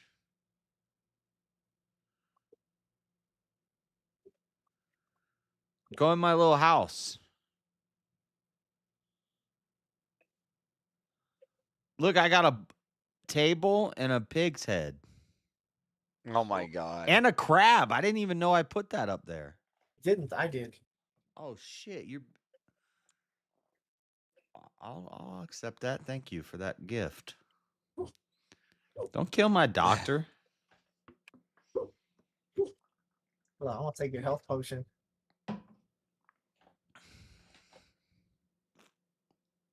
What? Did you just take a health potion from my doctor? Yep. And now I drank it. Oh my goodness. I didn't even need it. I didn't even need it, JS, but now you don't get it. Does he like respawn those? Yeah, every 6 hours you can ask him for a potion. Or well, you see you do the do you have anything for me, and he'll give you a health potion. Guys, I think my village is the best.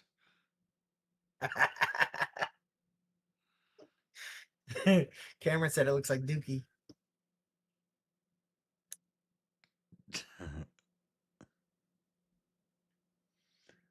My camp does not look like Dookie.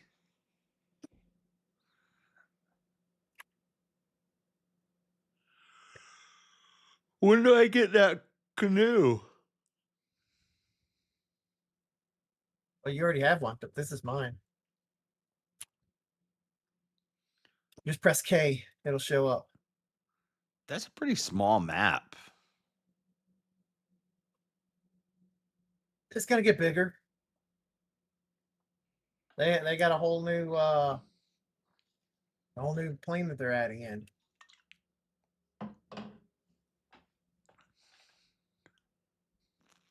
So Ashland's it's not even here yet.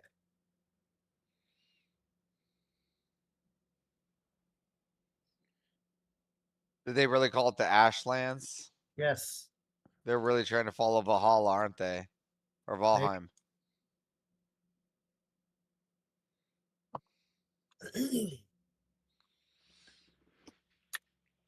Yeah, it's Arc Black Flag. That's Valheim Black Flag.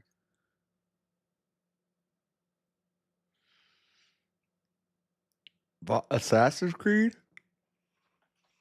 Valheim? Assassin's Creed Valheim? Yep. Or what's Valheim? Isn't that an Assassin's Creed game? No. Oh.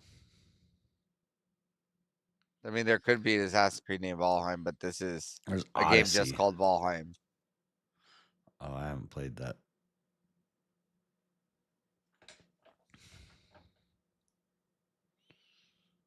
What's that chest for? What, the one I just took stuff out of? Yeah. That's where I keep my goodies. Okay. That's the one I Before got. before I put them in my boat. That's the one I got to look for. Do you have like 5 boats? A couple. I just I just keep them to put my money in. it's like you can't steal my shit. Oh, that's how you keep me from stealing it. That's right. They keep all the shit in my boats, so you can't take my stuff. Hold on, Lee. Hold on. I gotta do something real quick. I got an ortho bro real quick. JS, you're horrible. You're terrible. You're stupid. I'm ortho broing you right now. How's it feel? Weak. Weak. Do I need to amp it up? I don't know. I hear I'm threatening your life right now. All right, I'm missing contacts. Please share. Have you read Tertullian? Yeah, we were just learning about Tertullian. He said seashells. He found seashells on the mountains, and said the flood happened. That's based. Well, I gotta go to work. I had to ortho bro you real quick because apparently all the Protestants are really mad about being called stupid. I don't know about that. Well, I don't know. So it's just fucking retarded drama that's happened over the past 2 weeks. With who? With basically every Protestant debater right now. Are you talking about they're just all saying that they're all saying like ortho bros or orthodox people are meanies and they call people stupid. You're talking about the that means they don't have to debate them. You're talking about the it's not J. just Ruslan. It's like there's Ruslan and then it's a whole bunch of other people. Yeah, bunch of JP's a bitch. Like I'll say this: JP's a whole ass bitch. Yeah, he used to come in my chat, but I don't really watch him as much anymore. I don't know. I don't dislike him, but I don't watch him a whole lot. Well, I just think he's like a Christian drama channel. That's what he's turned into. Yeah. I told him when he first started hanging out with Sam Shamoon, I was like, this guy's going to turn on you. This guy's fucking crazy and weird. And sure enough, Well, yeah, it they got happened. him. They got him a lot of views and a lot of subscribers doing that. And now that's what he's trying to do with Jay Dyer, and it's not going to work out the same way. Yeah. Well, it might because a lot of Protestants are retarded and don't actually understand the arguments. But I got to go to work. See ya later. I still feel like I'm missing context. I don't know. There's this big Christian YouTuber named Ruslan. He holds a conference. I think it's like a tour now where he like tours, and they play worship music, and then they do debates, and they have presentations and stuff from all these big Christian creators and stuff. He had a panel where he had Trent Horn, Gavin Ortland, and so Gavin Ortland is like one of the top Protestant apologists, like one of the top Protestant debaters. Trent Horn is one of the top Catholic debaters. And then they had like an Orthodox catechumen guy. like he's not even, he hasn't even been catechized yet. Like it'd be like if you had Elder Lion versus the best Catholic debater and the best Protestant debater. Like you just put some random Orthodox guy in there.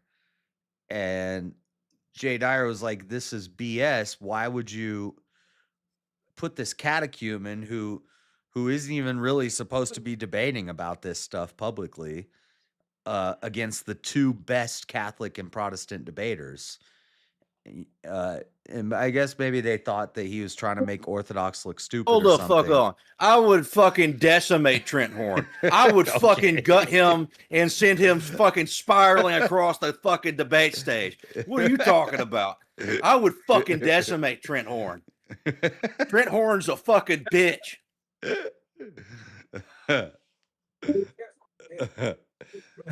Yeah. So, and then Jay Dyer was like, why didn't you let me up there? You should have had me up there instead of him. You made Orthodox look bad by doing that. You should have put a good Orthodox debater up there with those two guys. And Ruslan's like, well, it was a last minute thing, and I just wanted him to be in there and be part of the conversation. It wasn't like that. I wasn't planning to intentionally make Orthodox look bad or anything. And Jay Dyer's like, well, let me get up there and I'll debate you and let me debate. And Ruslan's like, okay, I'll debate. And then it became this big thing about Jay Dyer saying you guys are all gay, dumb, and then they're saying, well, the Orthodox are all dumb, and now it's a big internet Christian battle between like Protestants and Orthodox, and then the Catholics are just sitting back laughing, like, we're gonna win this. I don't know, it's dumb. That's why I've been following it, but I haven't really covered it because I don't know. I watched Ruslan's response, and I don't know. I kind of see where he's coming from. Like,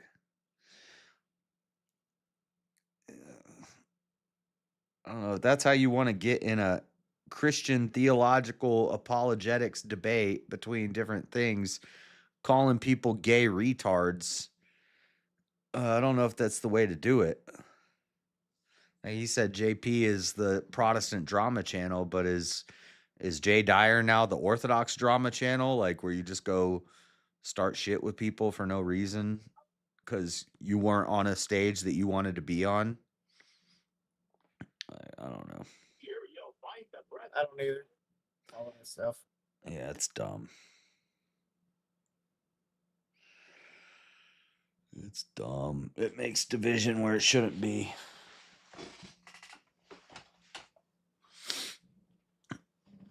But I guess from their perspective, it should be, because a lot of them will say Protestants aren't even Christians. So, whatever. Get the fuck out of America then. Why are you here? You should thank a Protestant for giving you this country. There's already division. You're all gay retards. Now I have to really go to work. You're all gay retards. Go to work. It's everyone's a gay retard. You're a gay retard. Everyone is a gay retard. Make sure you thank a Protestant today for America. Wait, I don't think of this place is terrible. Have you walked outside and look at what all the blacks are doing now? Wait. Are you? Hang on, Elder Lion. You said everyone's a gay retard, so you know you're part of everyone, right? No, I'm not. You are. Everyone Who told you that? Everyone is not exclusionary. If you're gonna say everyone, then that means you too. Yeah, I'm not included in everyone. I don't know who told you that. The word.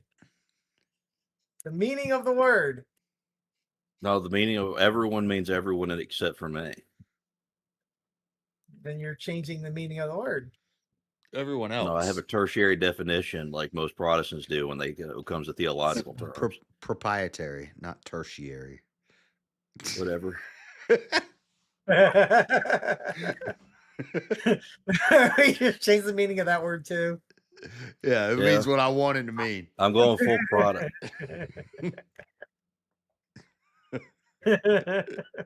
No, tertiary is the right word.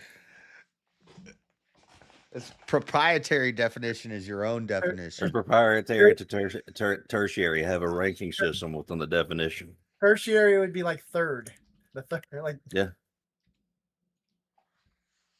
Third in order. It's my third. You have a third in order definition. definition. Yeah. Okay, so yeah, it's like proprietary, secondary, tertiary.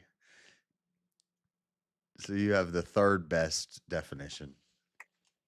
No, it's the third definition that I use it. Best. It doesn't mean best. It just would be in terms of order. Tertiary would just be the third. What's is there quadratary?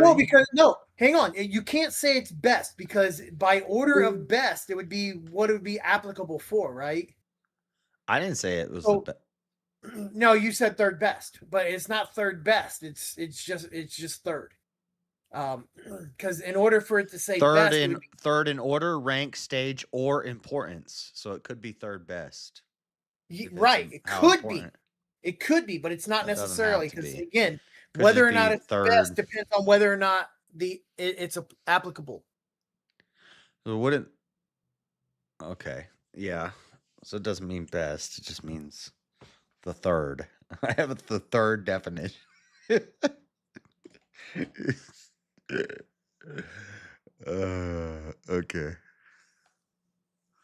The third definition. Yeah. You might want to go back to Avarice's stream because I'm actually getting off the game. I got to go back to work. I'm going to be getting off soon too. I'm getting off the stream. I'm going to bed. All right. Well, either way. Stream ending. Stream ending. Anybody have any? The game stream ending. Any final words?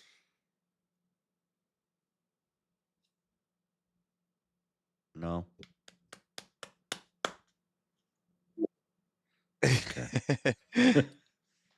JS wants to see Rob's dick. No, I don't. What?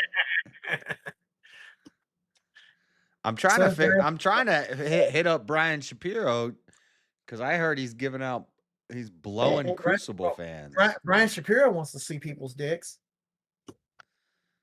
Yeah, and he wants to blow Crucible fans. Yeah, dude, that one was great. I just want to blow all the Crucible fans. He was getting so mad about that. People are calling into his radio show. They're like, why do you want to blow the Crucible fans? And he's like, apparently they clipped it out of context and said, I want to do sexual acts on Crucible members.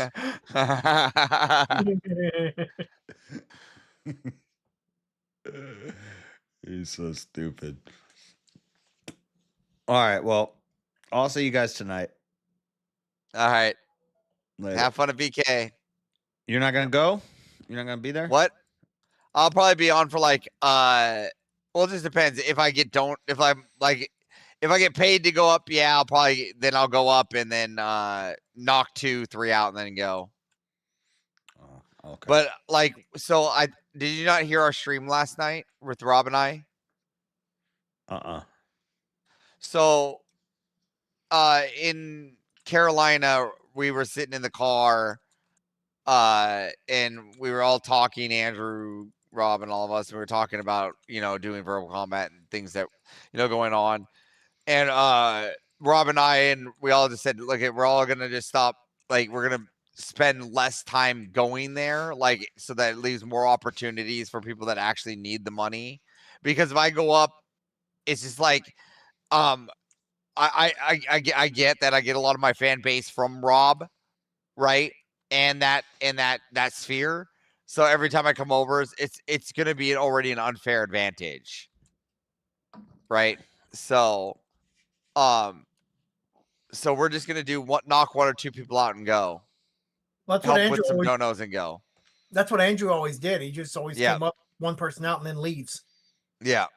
So. Yeah. I mean, I don't care. Andrew hadn't been there in a while, to be honest with you. Yeah. But yeah, it is you just auto win.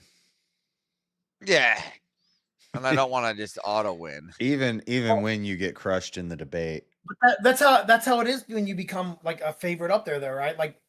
Bricky has won a bunch of times. He hadn't won a bunch of times because he's an awesome debater. He's won a bunch of times because he became a fan favorite. Just his goofy. Well, just so we're clear, they both said I was a good debater. I heard it both from their mouths. So. Yeah, but I'm just saying is all you have to do is be a favorite up there. You don't actually have to be a good debater. If you just become a favorite up there, you can. Dan, did I hit a soft spot? What? No. I mean, I didn't even mention Avarice. No, because I said even if you get destroyed at the debate. Oh no, I don't care if I get destroyed. I get destroyed a few times. I was commenting to Jeremy. Oh. Anyway, yeah, I don't know. I don't care if you guys are there and I get beaten by one of you. But yeah, I mean, I don't care who wins or loses, to be honest. Yeah, that's probably other than special probably things a good move. 4th of July, I do tend to make it where only a vet wins. That is a good. I would definitely help you in that endeavor. Yeah, everybody gives me shit. Still, to this day, they give me shit because Base Tweaker won. There was a daytime VK, and he was the victor of the show, and I fatalited him in the end because he's not a veteran. You robbed him of it. No, I didn't rob him of it. He wasn't a vet. He wasn't gonna win it. It wasn't that it was because it was him. It was the fact that he's not a vet. Anybody else? I mean, I don't think he should even come if close it was to JS, winning. If it was JS, I would have denied JS the win. JS isn't a veteran. It's 4th of July. I don't. Well, on VK47, I did everything I could within my power of game mechanics to give the victory to an American. Yeah, that's based. I do goofy shit like that. I don't know who would be complaining that Base Tweaker didn't win. That guy's retarded. Yeah. He annoyed me. If I'm thinking of the right person, yeah. No. No, Chuck, not at all. Let Freddie win. Freddie's a vet. Yep. Yeah. But that would be... If that was your only option of vets, then Oh, he's gonna catch 22. No, it's not actually though. I didn't say. I mean, only a vet could win on July 4th. oh, you just make sure nobody wins. That doesn't mean that nobody could win. In which case, if it were Freddie, Freddie wouldn't win. Ah, okay. It was just if there was going to be a winner, the winner was going to be a vet. Yeah. Yeah, I don't know. That's probably might be a good idea. I mean, it's up to you guys if you want to give other people a chance at winning, then probably yeah, that's good. But yeah, I mean, at the end of the day, I don't think it matters if the audience watching is what's entertained. That's what's important. Yeah, I don't care. We still have our own shows to do, right? So. I've kind of got used to it because before you and Rob were showing up regularly, I would get to the finals every week for months and get kicked off at the finals. So yeah, I mean, like JS, Easy. Well, that's because you got a hater. Chris, Yeah. Rob, I like all these guys, but like at the end of the day, fuck all of them. In terms of the audience that's watching the show being entertained, every one of those panelists, fuck every one of them, get them off the panel, as long as the audience is entertained by it. Good luck. Yeah, Are you not yet entertained? You are That's entertaining. what the show is for. The show is for entertaining, right? Like that. If you're not entertaining the audience, they're not watching. You are entertaining because you'll just pick the other side and say some crazy shit. This is one of the reasons why I hate. The biggest thing that pisses me off up there is those who go up there and say nothing on the show where you have a limited number of seats for how many people can be up there. Yeah. I call them panel squatters. Yeah, or campers. I call them campers. Yeah, same thing.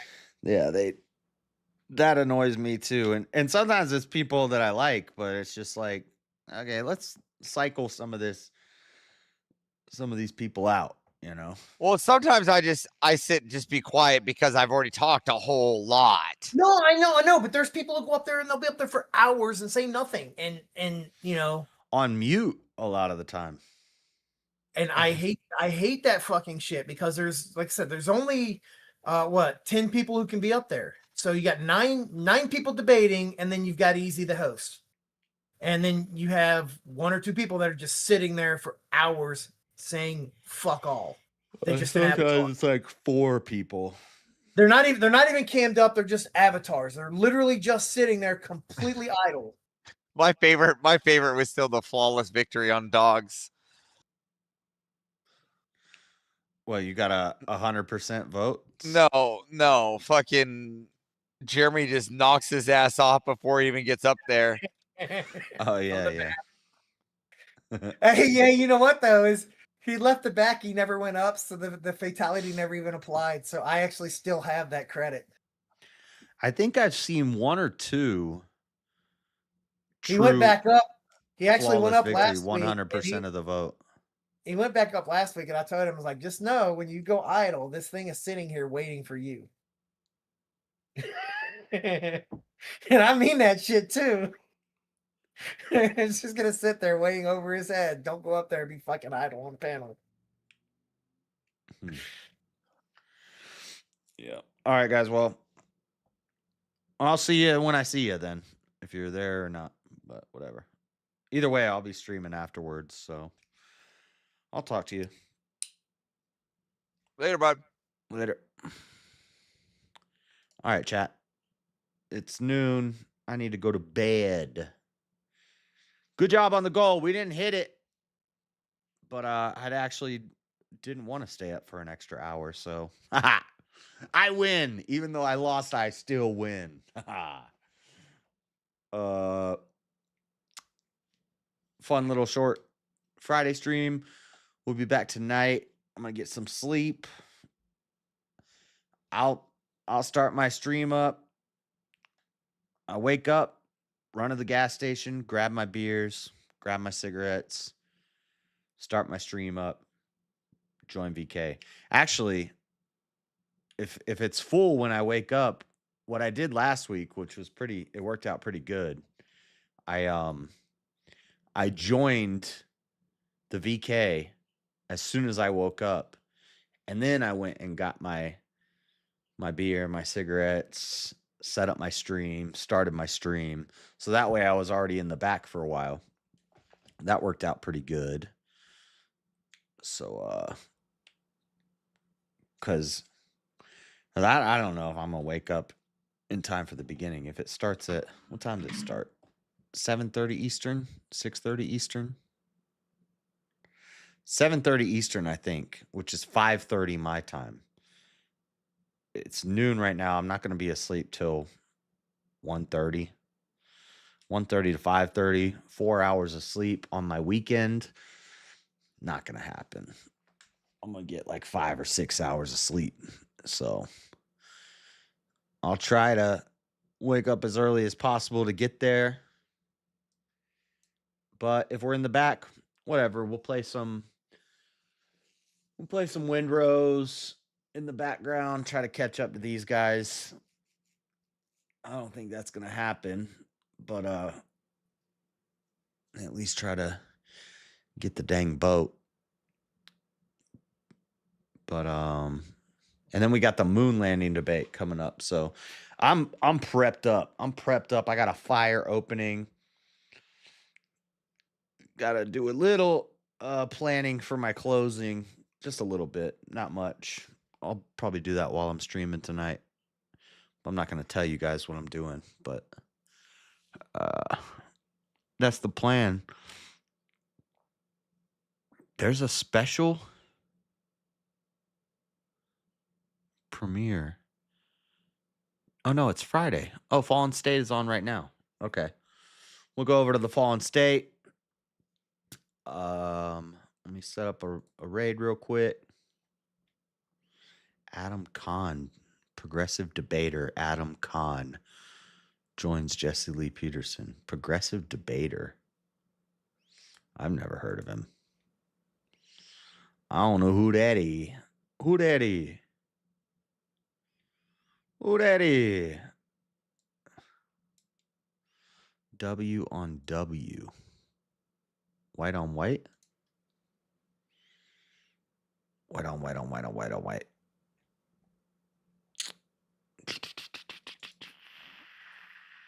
Redirect. Fallen State. Jim Bob's on too. Speakeasy is on right now?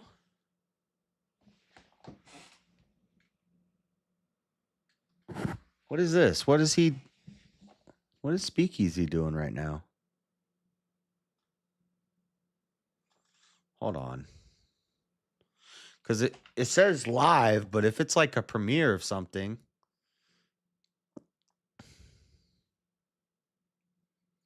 They kicked me off. Oh, it's a premiere of the panel he did the other night. So we'll stay with. It says live on my thing, but it's a premiere. Yeah, it's a premiere. Okay. Yeah, I watched that the other night. So we're gonna go to. If I can find what I'm looking for. We're gonna go to Fallen State.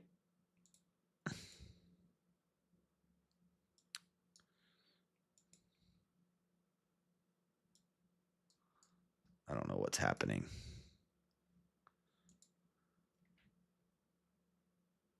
Okay, here we go. All right, guys. You guys can go watch Fallen State. God bless. Have a good day. I will see you back here tonight. Thank you for hanging out.